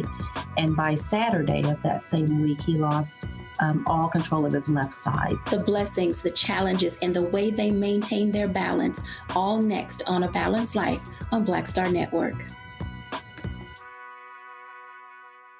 Hey, what's up, y'all? I'm Devon Franklin. It is always a pleasure to be in the house. You are watching Roland Martin Unfiltered. Stay right here.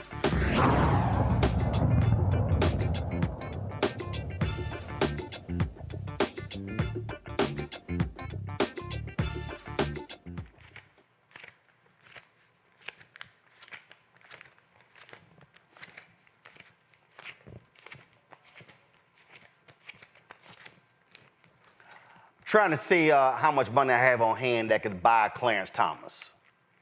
If y'all want to know how much it costs to rent a Negro, Clarence has made it perfectly clear.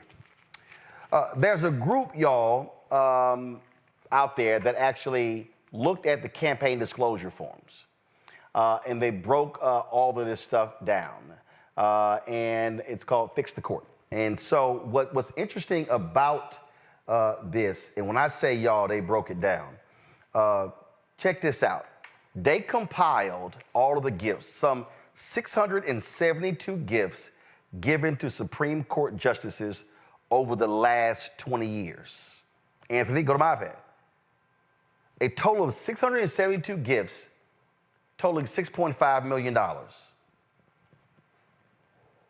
Y'all see that first column? That's Clarence Thomas. Clarence Thomas has accepted 4 million of the 6.5 million. Y'all, look at the other justices. Scalia, Alito, Stevens, Ginsburg, Roberts, Kennedy, O'Connor, Sotomayor, Breyer, Rehnquist, Jackson, Gorsuch, Kagan, Barrett, Souter, Kavanaugh. Clarence Thomas has accepted more money than all of them combined. Combined. He's taken double what everybody else has gotten. This man, can we just say, Clarence Thomas, hello, rent a Negro. Rent a justice. I need everybody to understand. This man right here is bought and paid for. Bought and paid for. He actually wants us to believe that, he's impartial to decisions when he is accepting free gifts and travel. Then after they dropped the report, my bad. I read the language wrong. I didn't realize I was supposed to cite some of the stuff my wife was given. My bad. Yes, sorry about that. Then he updated his form today, acknowledging more trips that the billionaire Harlan Crow has given him. This is a tweet right here. He took some trips in 2019. Now, mind you, ProPublica has been kicking his behind for months, and now all of a sudden, after the story comes out, he now, my bad, damn, my bad, dog. There was some trips in 2019 when Harlan Crow flew me out. My bad, yeah, I got flued out by the billionaires, and so I don't know how those things just escape my memory of yeah, that's right. Let me go ahead and report those things. So my bad. I didn't. Here's actually what he said, y'all. This is pretty funny. 2011, Justice Thomas didn't disclose wife's income due to a misunderstanding of the filing instructions. How is your ass one of 9 Supreme Court justices, and you supposed to know case law, you supposed to be at the top of the legal heap knowing all of this stuff, and your simple Simon ass wants us to believe, my bad, I misunderstood the instructions. We ain't talking about plugging in a toaster. No, he wants us to believe, I didn't realize I was supposed to list my wife's income on my financial disclosure form. Y'all know my wife, Miss Daisy, the one who was trying to overthrow the government, who's a crazy right-winger. So check this out. 2023, Thomas, quote, going back, inadvertently failed to realize a real estate deal need to be disclosed.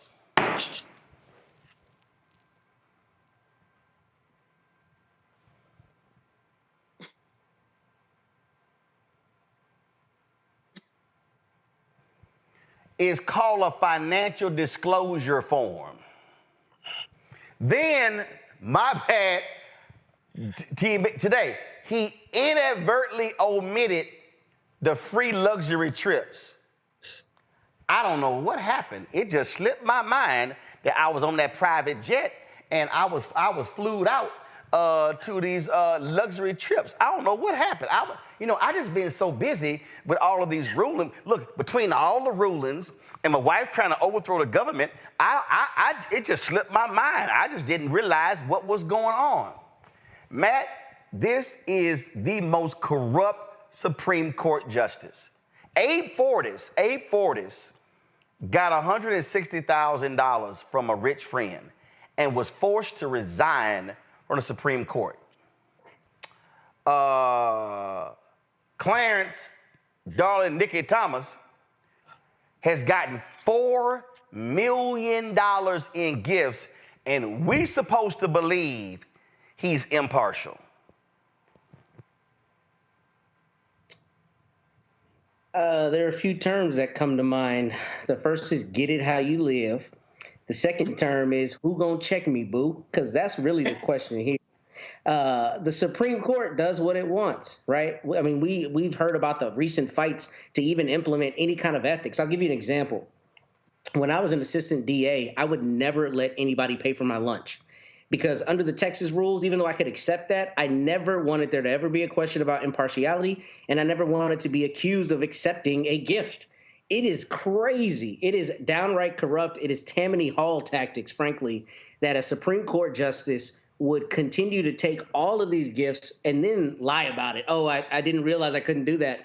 Inadvertently failed to realize. I'm glad you made the point you did earlier, because they go through the minutia of arcane legal arguments, novel arguments. Now, I don't like his positions on most things, right? But he finds a way to reason through some very difficult legal reasoning, but somehow cannot declare everything that he knows he's gotten as a gift. And really getting down to it, what's so heinous about this is that this is about as emblematic as it gets about how the other half lives and about how the justice system is a farce in a lot of respects. The people at the top of the heap making the decisions that control every court in the United States of America are accepting money under the table, essentially, from people who appear in front of them, which immediately calls into question any of their rulings, right? Because that's the whole thing you hear. John Quayle can speak to this. We talk about it in the law a lot, quote, the air of impropriety. Well, this stinks of impropriety. If I appear in front of you and I've paid for something that you have not declared, and ultimately I've given you that gift and you rule in my favor, then the question is, did you really reason in the way you thought was appropriate, or did you reason to hook the homies up? This is really telling of a huge institutional issue.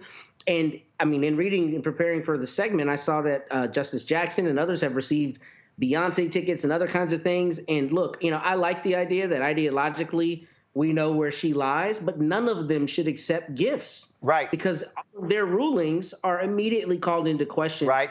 And those rulings have an immediate effect on our lives. Like when I walk out here today out of my office and I get pulled over by an officer, he or she is going to be bound by Supreme Court precedent. The idea that that precedent can be bought or sold by the highest bidder calls everything into question. And it's just heinous that it's continuing to happen and that he's continuing to be dishonest about it with the I didn't know I needed to disclose that. Usually judges do the opposite, and they go very hard in trying to be transparent about things because they don't want to be called to the carpet on this. But with the Supreme Court, since there's nobody above them, they've had no onus to do that. There is no way in hell, John Quayle, that the Supreme Court can govern themselves. No, that's gone. That whole, well, you know what, over the years, this is how it's been done. No, you cannot be an equal branch of government with the judiciary and the executive and you self-govern. I'm sorry. You have standards in Congress. You've got standards in the executive branch. There's got to be standards here when it comes to the federal judiciary. And in fact, here's what's crazy. There are standards for other federal judges. But the Supreme Court is like, oh yeah, now we above everybody else. No, this man is bought and paid for. Ain't no other reason Harlan Crow just giving money to Clarence Thomas. Let me go ahead. Can we just go ahead and just be as frank as possible? If a dude wrote to a woman and say, baby, listen up. I'm going to fix your mama's house. I'm going to go ahead and pay for all of the trimmings and the fixing of your mama's house. Matter of fact, I'm going to go ahead and just buy your mama's house. And she ain't got to send me no rent. Oh, baby, you want that RV? Oh, I'm just going to go ahead and pay off that $270,000 loan on your RV. Oh, baby, I'm just gonna fly you out. I'm gonna put you on a private jet, and I'm gonna fly you here and here. I'm gonna fly you here and there, and we're gonna fly you all over. I'm gonna give you all kind of other gifts. I ain't doing all that out the goodness of my heart. There's an expectation that comes with me hooking your ass up. That's with most things in life, right? As they say, nothing is for free. Or I think that's an old saying, but I think that you're absolutely right. I think that I think that these disclosures now, after they have examined these over the years, there can be no more self-governance. I think part of the reasoning behind they can govern themselves is that the chance of people's cases coming into contact with them is rare. But at this juncture, when you've accepted that amount of gifts, there's no way that you don't have any conflicts with the cases that have come before the court. You know, in Georgia, a judge can't even receive a gift over $100, right? So you're saying $100 on the local level, but the Supreme Court justices can accept millions of dollars. That is absolutely insane. And frankly, I think the time to change that is now. He is listen, Michael, let's just go ahead and straight. This right here is these billionaires to Clarence Thomas. They like, we gonna make, like Clarence, we gonna make it rain, Clarence. They specking that ass. We gonna make it rain. Let's just call it what it is. He is bought and paid for. Absolutely. And he's doing the legal lap dance for Harlan Crow and these billionaires. Let's just call this thing what it is. Absolutely. And ruling in cases against African Americans as well. But you take this a step further,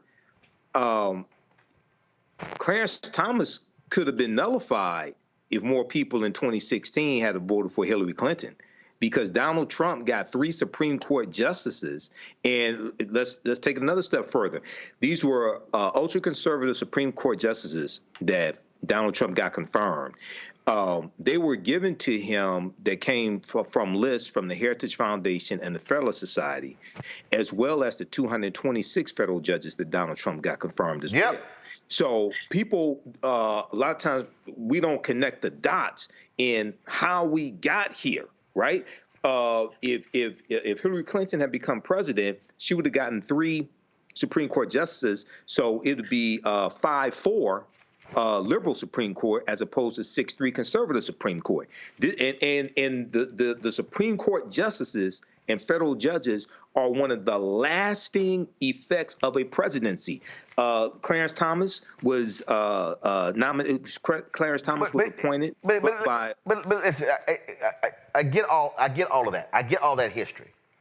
Forget all that history. This man is making legal decisions that has a direct impact on the billionaires who's giving him free trips, period. Yeah. That's what's happening right now. Right now. Right.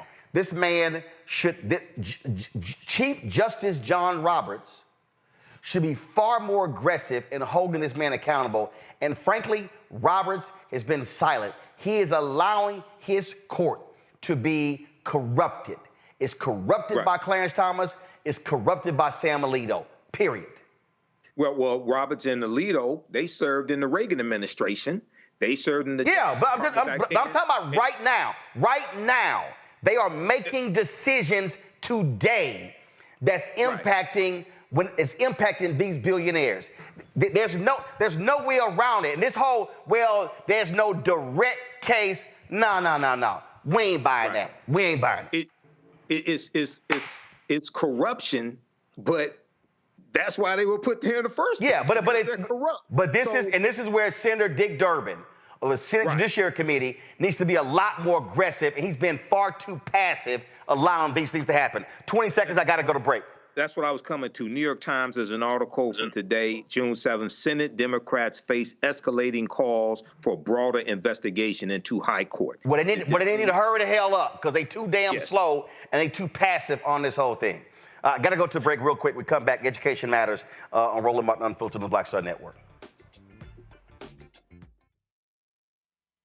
On the next Get Wealthy with me, Deborah Owens, America's Wealth Coach, we're talking about the difficulty of being able to acquire wealth for Black Americans. My guest, Emily Flitter, is the author of The White Wall: How Big Finance is Bankrupting Black Americans. The bad stuff that you feel when you're dealing with the financial services industry is not your fault. It's not your fault, and you don't deserve to be treated like this. That's right here on Get Wealthy, only on Black Star Network. Now streaming on the Black Star Network.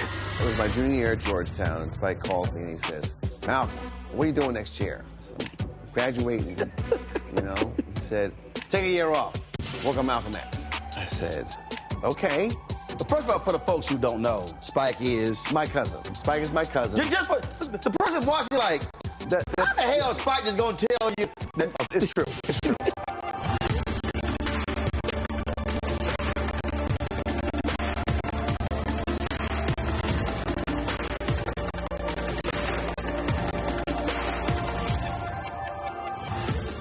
What's up? It's Sammy Roman. Hey, it's John Murray, the executive producer of the new Sherry Shepherd Talk Show. It's me, Sherry Shepherd, and you know what you're watching, Roland Martin Unfiltered.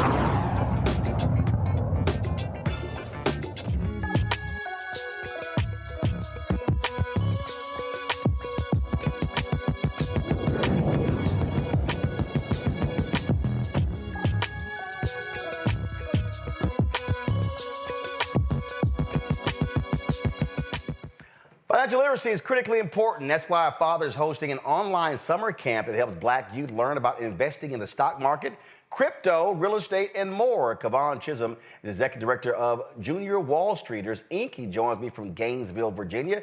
Kavon, glad to have you here. And so what kicked this idea off? Thank you for having me. This is our 5th year in a row of doing this. So we started just because we wanted to have a positive impact on our community. And it starts, I believe that it starts with being financially educated. So we're happy to offer the 3 different types of camps, and all of these camps are in line with our mission of trying to address the racial wealth gap that we are experiencing here in the United States. Was there anything in particular that caused you to say, you know what, we got to get this thing started now? So my full-time job, I'm an attorney, and I wanted to do something that I was passionate about, and it just I wanted to just start to share some of the knowledge that I had, and at the time my son was 11 years old, so but what kicked it off is that I was I still am a part of an investment club, a family investment club. We've been in existence for 21 years, and I wanted to share that knowledge about with others, the benefits and the success story that we've had by investing together as a family. But we ran into a roadblock because not many adults were interested in learning more about stocks. Some of them were afraid of the stock market, and some of them have had bad experiences. So we had to pivot. We still have that investment club component in existence, but we had to pivot, and we started Junior Wall Streeters, which is a nonprofit which focuses on primarily educating youth. We do adults too, but our summer camps that we offer, after school programs, primarily focuses on educating youth from 12 to 21 years old. From the panel, let's see here. Jonquil, you first. Well, first, I just want to say this is such an amazing program that you've created just because that's such a deep need in our community. So thank you so much for this program. One of the things, I saw that it was a virtual program. One, are you still accepting applicants for this summer? And 2, how are you able to keep, since it is virtual, how are you guys able to keep the kids engaged? Yeah, we're still accepting applications, and so we play a lot of games. We do a lot of games too, and the games are to keep the kids engaged and also to make sure that they're learning the material. So, and kids like the competition aspect. And we also have the kids involved in clubs. So, and like we break the kids up towards the end of the camp after we teach them about the stock market. We have them in clubs, and they compete against each other to determine whose portfolio is doing better, the best. So we work really hard. I have a full-time financial literacy a teacher that teaches financial literacy full-time, Michelle Gosley. So she's pretty aggressive with making sure that the kids learn and using different techniques. So we do, by the way, this is our first year. We will be offering a camp in person in Maryland. We've joined another nonprofit, Faith Over Fear Empowerment Group in Maryland, and they're located in Salisbury, Maryland. And there we will have in August, in the month of August, we will have a financial literacy and investing camp in conjunction with the Salvation Army there. Michael. All right. Hey, this is great. And, I've taught entrepreneurship for years as well. You talked about in the piece from blacknews.com, you talked about community wealth building through investment clubs and how this is one of the things that you teach, community wealth building. Can you talk about the difference between community wealth building as opposed to some other programs dealing with investments that focus on individual wealth building? And once people build the wealth, how do you instruct them, or what are suggestions you give to them for the betterment of the community with the wealth?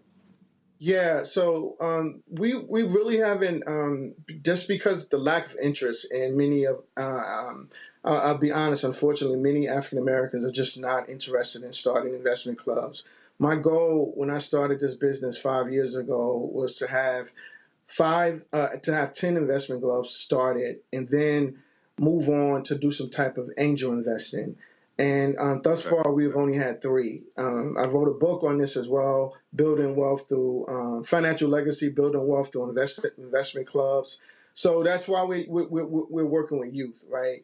But I think it's very, very important for more African Americans to join join investment clubs, because if you look at the wealth gap, the latest statistics say that the average net wealth for African Americans is $45,000, right. $45,500, compared to whites, which is $285,000. So there's a significant gap, right? Significant gap in that. So if we can get together, when we talk about investment clubs, we talk about, pooling our resources together like we do in my family. So we put together $200 a month. We save that for a couple of months, and then we invest it in the stock market. So it's less risk on each individual person. So, and to answer your question, what do we want them to do? So we teach our parents about opening up 529 plans for their kids. We hear a lot about these student loans going on, and I was one. I 3 degrees, I had over $80,000 in student loans when I finished some 30 years ago. How are we going to pay that off? We got to teach. We got to learn about these options out there, 529 plans, opening up custodial accounts for kids so they can get started early. But it's just not enough African Americans are investing in the stock market. So we're starting with 12-year-olds, so the kids will know once they become adults that they have this information. Matt? Yeah, I really want to laud you for this program. This is extraordinary because there are a lot of Black professionals and a lot of people who just are afraid of the market and feel like they don't want to put it in there. So I think it's so good to get in front of that with kids. But the question I actually wanted to ask is there a component about practical life skills as it relates to finances? And I ask because I think a lot of our people struggle sometimes from understanding the full impact of interest rates. When you go buy a car, what the impact is on the interest rate as opposed to your monthly payment, that kind of thing, right? So is there a component that discusses practical life skills as it relates to finance? Because that obviously has a big bearing on their lives as well. Yeah, this program is really based on my life as a whole, as growing up in Newark, New Jersey, living with my mom, a single parent, being evicted a couple times, having our lights turned off, and just living through that, right? Going to college, having 5 credit cards, 3 credit cards, my first 3 months in college, having bad credit. So, so far as the practical knowledge, what we do, 2 things, right? Our summer camps, after the kids go through our summer camps, we have an alumni program, and we meet with the kids free of charge to come back once a month. We go over the materials and introduce materials that we couldn't cover. And one of the new things that we're offering this year, in 2 weeks actually, my wife is a social worker, so I kind of convinced her to go get a financial literacy certification. I didn't even know they had this degree out there. But now we're going to be offering workshops for parents, encouraging parents to come to the workshops so they can learn how to talk to their kids about money. Because I'm thinking about my life, my experience, right? What if my mom would have sat down with me and said, you know what, Kevon, we're going to get evicted because I couldn't pay the bills, whatever the reasons were. What my understanding of money now, or as I was going through this process, would be better now, right? So we're trying all different avenues and trying to be applicable as possible. And I use my real life experience. Like every November, my credit card company, my credit union, when we teach up kids about credit unions, because not enough of us have credit union accounts, which we know most of the time when you buy a car, you can get the lowest credit rating from a credit union, right? Interest rate. So I get this offer from my credit union every year. Do not pay your car bill in December. No, free. And I presented that to the kids. Is this a good offer? And believe it or not, some of the kids thought it was a good offer. But then we taught them, no, that's not a good offer because they're still charging me interest rates. So we definitely do try to make sure they understand why this knowledge that they're obtaining needs to be reinforced and used as often as possible.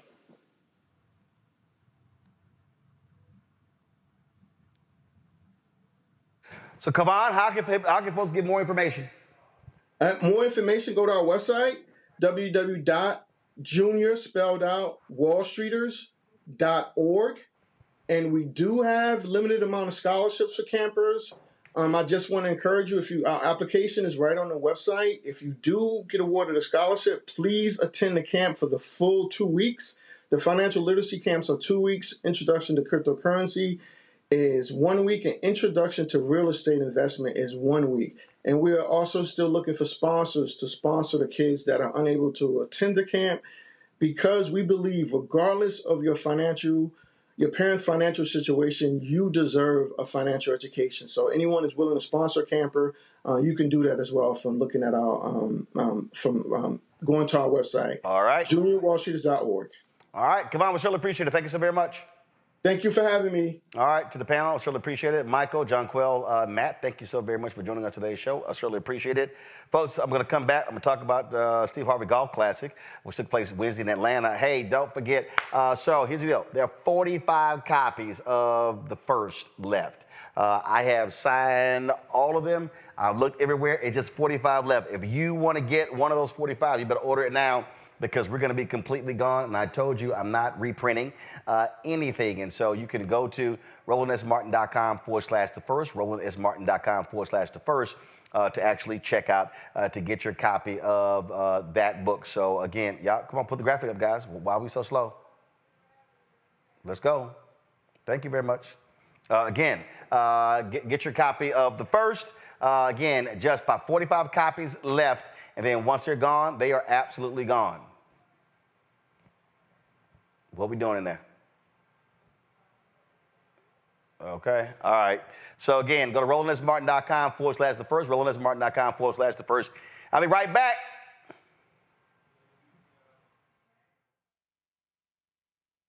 When you talk about blackness and what happens in black culture, We're about covering these things that matter to us, speaking to our issues and concerns. This is a genuine people-powered movement. There's a lot of stuff that we're not getting. You get it, and you spread the word. We wish to plead our own cause. Too long have others spoken for us. We cannot tell our own story if we can't pay for it. This is about covering us. Invest in Black-owned media. Your dollars matter. We don't have to keep asking them to cover our stuff. So please support us in what we do, folks. We want to hit 2,000 people, $50 this month, raise $100,000. We're behind 100,000, so we want to hit that. Y'all money makes this possible.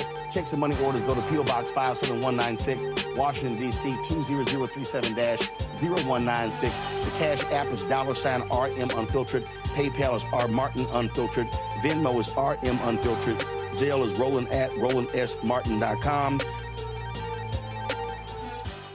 Farquhar, executive producer of Proud Family. Bruce Smith, creator and executive producer of The Proud Family, Louder and Prouder. And you're watching Roland Martin Unfiltered.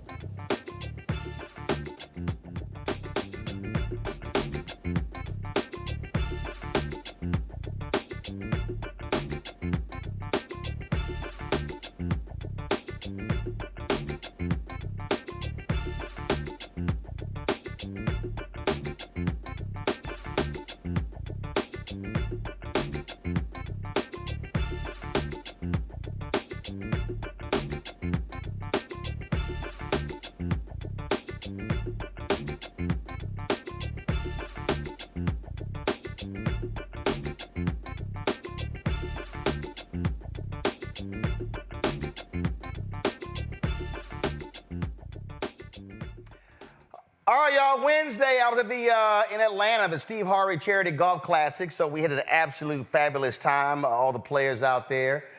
It was, of course, raising money for the boys and girls camps that Steve Harvey puts on here in the United States. And so I had some time out there. Steve was out there. This is them, of course, as on the final hole before walking off. And so check this out. Somewhere between those two balls. I'm gonna put that birdie in there.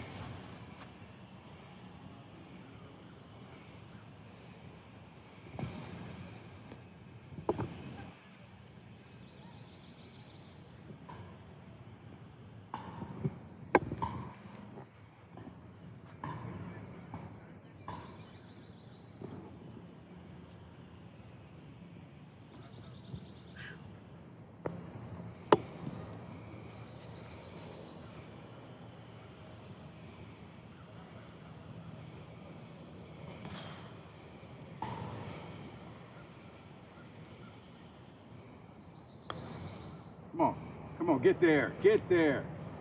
Put it between it. Yeah. You put it between, gentlemen.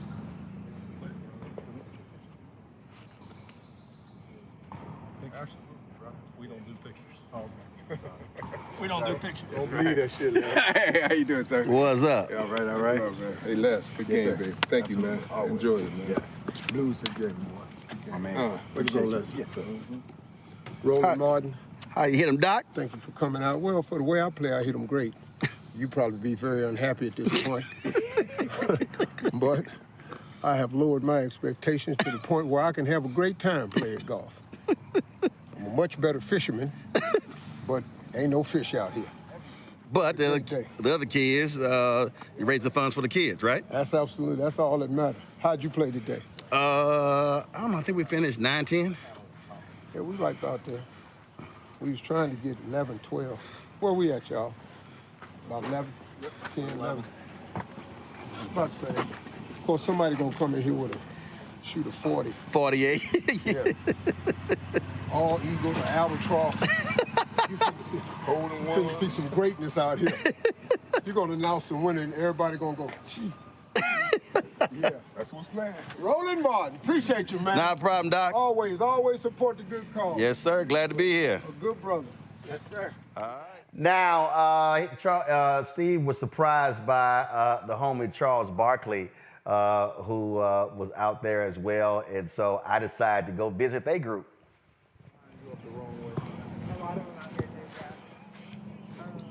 Y'all need me to hit the shot?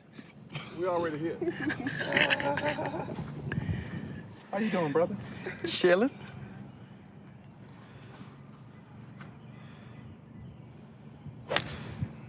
See? Same place. Yeah, I like it. That's crazy. Straight. But I'm saying that there's T-box line there. I agree. Hey, is those the shoes that they gave you the course today, or you already had I got these ones I got last year. Oh, okay. Oh, yeah. Golf shoes, and you can wear them off the course. Elvis, your nemesis is here, Elvis. He whooping on you. You can't get anyone? How you hitting them, Hall of Famer? Not bad. 15 under right now. Oh, okay, not bad. You know. You heard that, then you roll. Not bad. So who's actually carrying this team? This is the best player in the group. We have a lot of good teamwork Well, going no, on. I'm sorry. He's the best player. We have a lot of good teamwork going on. You lying. You We're about know. to go inside and get this dub, and that's that on that. Oh, you. Oh, My y'all nickname go. is Handicap. Y'all, huh? My nickname is Handicap. That's not for your golf game. They call you Handicap, not for your golf game. How you swinging, Chuck? I'm playing well, man. Hey, man, he hit some good shots, man. I'm proud I came out. He hit some bangers. All right, Yes, then. sir. Hit some bangers. Got to keep his feet on the ground, though. He keep jumping still. Well, shit, that's what he's supposed to do. He used to get rebounds, damn it. Everybody used to that. Come on now. Tell him about it. Everybody. But our true one getting ready to put one on the green up there. Okay. She gets to play from the ladies' team, see? Oh, I know. She's from Houston. Yes. Oh, yeah. Oh, that's right. She played at Texas Southern. Come on now. Okay. Come on now. Okay. That's why she's the best player. Yeah. Houston, we're ready for you. See, we got your cameraman here for you. Stop there now.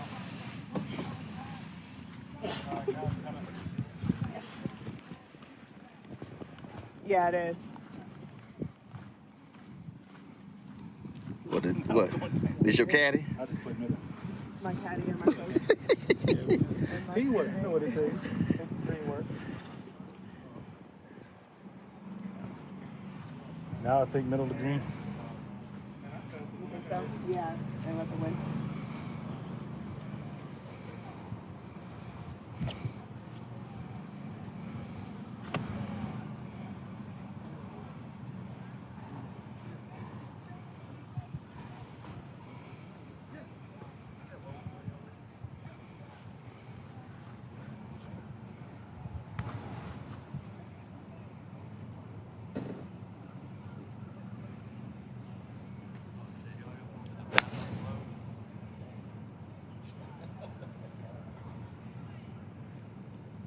There we go. That's why we be winning. That could have been a little closer. Oh, could it? That could have been a little closer. Oh, could it? You'll put yours That could have been a little closer. Let me go get my club. Go get it. Let me go get my club. Go get my club. That was Amber Kirkendall. She, of course, is from Houston, played golf at Texas Southern University, led them to a couple of SWAC championships, and so good to see her. Now, also out there was Pastor Keon Henderson out of Houston. Y'all remember when he went viral for this?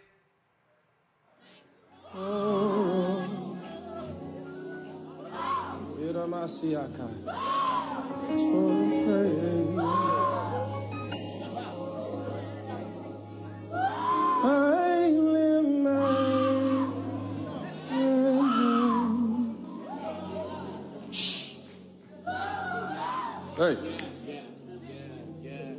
Stop her. Hush, hush. Silence in the name of Jesus. I lift my hands. He said, stop her, hush. Well, y'all know I'm petty, and I forgets nothing. So here's him coming off the final hole. You should have been here like 5 seconds ago. You seen the 20-foot I just made. 20-footer from 30. A 20-footer you just made? Yeah, knowing his putt. Let me just say this here. Hush.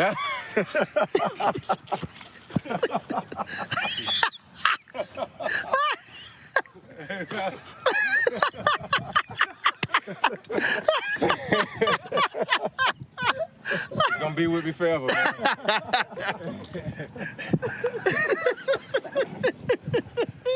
See, I'm gonna sit here and crack on you. You're gonna get cracked on the golf course. Well, as I said, the proceeds from the golf tournament benefit his boys, Steve Harvey's Boys and Girls Camp. And speaking of Pastor Keon, when we were in the awards part, this announcement was made.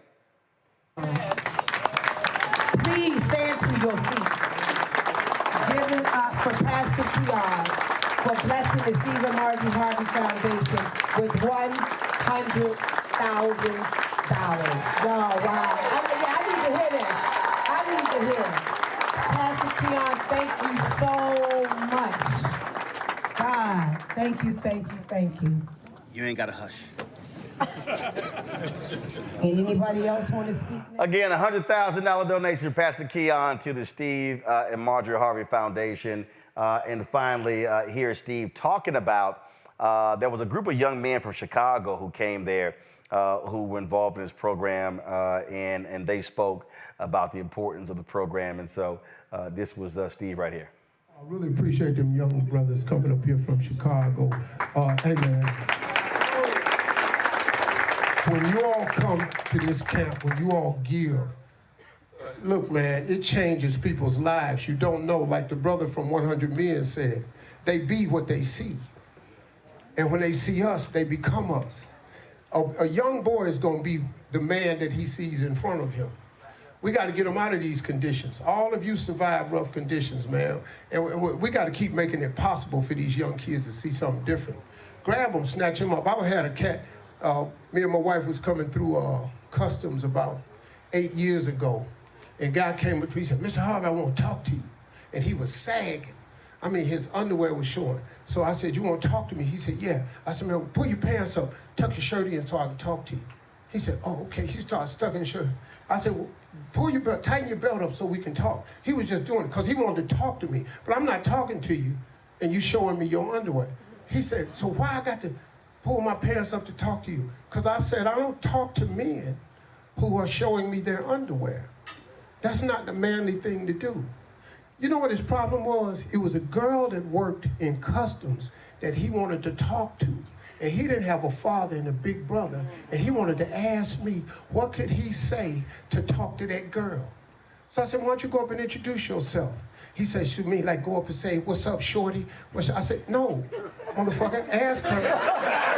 I'm sorry. I done got one of you. As soon as it came out, I went, I said, no, man. I said, why don't you say, hey, excuse me, my name is Eric, or what's your name? I said, get to know her like that. I said, you probably need a haircut. You know, probably get a haircut and tuck your pants in because she look kind of fly and she don't really look like she'll do nothing with you. I ain't think nothing of it. I gave him my number. We talked a couple more times. I helped the young man get into school. That young man today is a manager at a Home Depot. Him and the girl is married with 2 kids. You know what I'm saying, man? It's just, all I did was take the time out to talk to him, to give him some direction, and that's what I need, man. I need organizations like 100 Men and you brothers. Look, it's hard for me to ask for money. I already know. You don't like giving rich people money. That's why I don't like to ask for it, because everybody I ask for money, why don't you just pay it yourself? Well, how much shit I got to buy? You know, I bought the ranch, I put all this shit on it. I'm out of money. Motherfucker, I want to go on a trip or something. I want to make my fucking car note.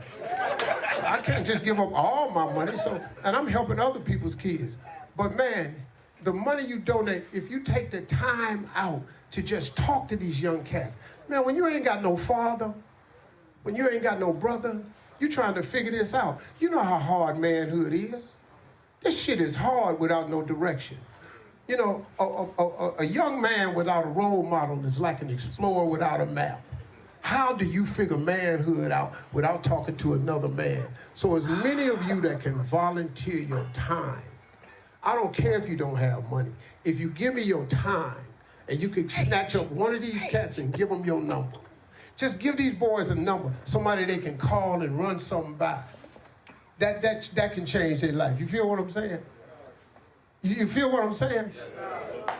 And that was Sharon Page. She run the foundation all in the camera. I'm like, Sharon, get out the way. I'm trying to shoot. All right, y'all. Again, I had a great time out there. Monday, I'm going to be in Atlanta Warwick Dunn has his 11th annual golf classic benefiting his foundation. You know, he's been putting single mothers in homes for years, and so we'll be talking to Warwick on Monday from his golf tournament in Atlanta. Folks, that's it for us. Hope y'all have a fabulous weekend. Don't forget to support us in what we do, folks. Again, the work we do, I know some of y'all may think, oh man, you're out there playing golf, but here's the whole deal. Guess what? There wasn't other media out there at Steve's tournament. Not at Anthony's tournament. They're not going to be at SEDS, not at a lot of different places. And so we are providing coverage at a lot of these events where, again, thousands of our young folks are being helped as a result of the work that's being done by these brothers. And so that's why we're there to support. So you can support us by joining our Bring the Funks fan club. The goal is to get 20,000 of our fans contributing on average $50 each.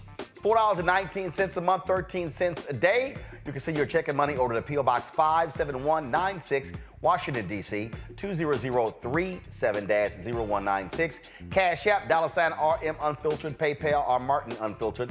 Venmo is RM Unfiltered. Zelle, Roland at RolandSMartin.com, Roland at RolandMartinUnfiltered.com. Folks, don't forget, download the Black Star Network app, Apple phone, Android phone, Apple TV, Android TV, Roku, Amazon Fire TV, Xbox One, Samsung Smart TV. As I told you, I have just 45 copies left of the first, y'all. That's it. 45 copies. I'm not reprinting it. I'm personally autographing every single one. Let's get these out of the way. The final books will be shipped tomorrow.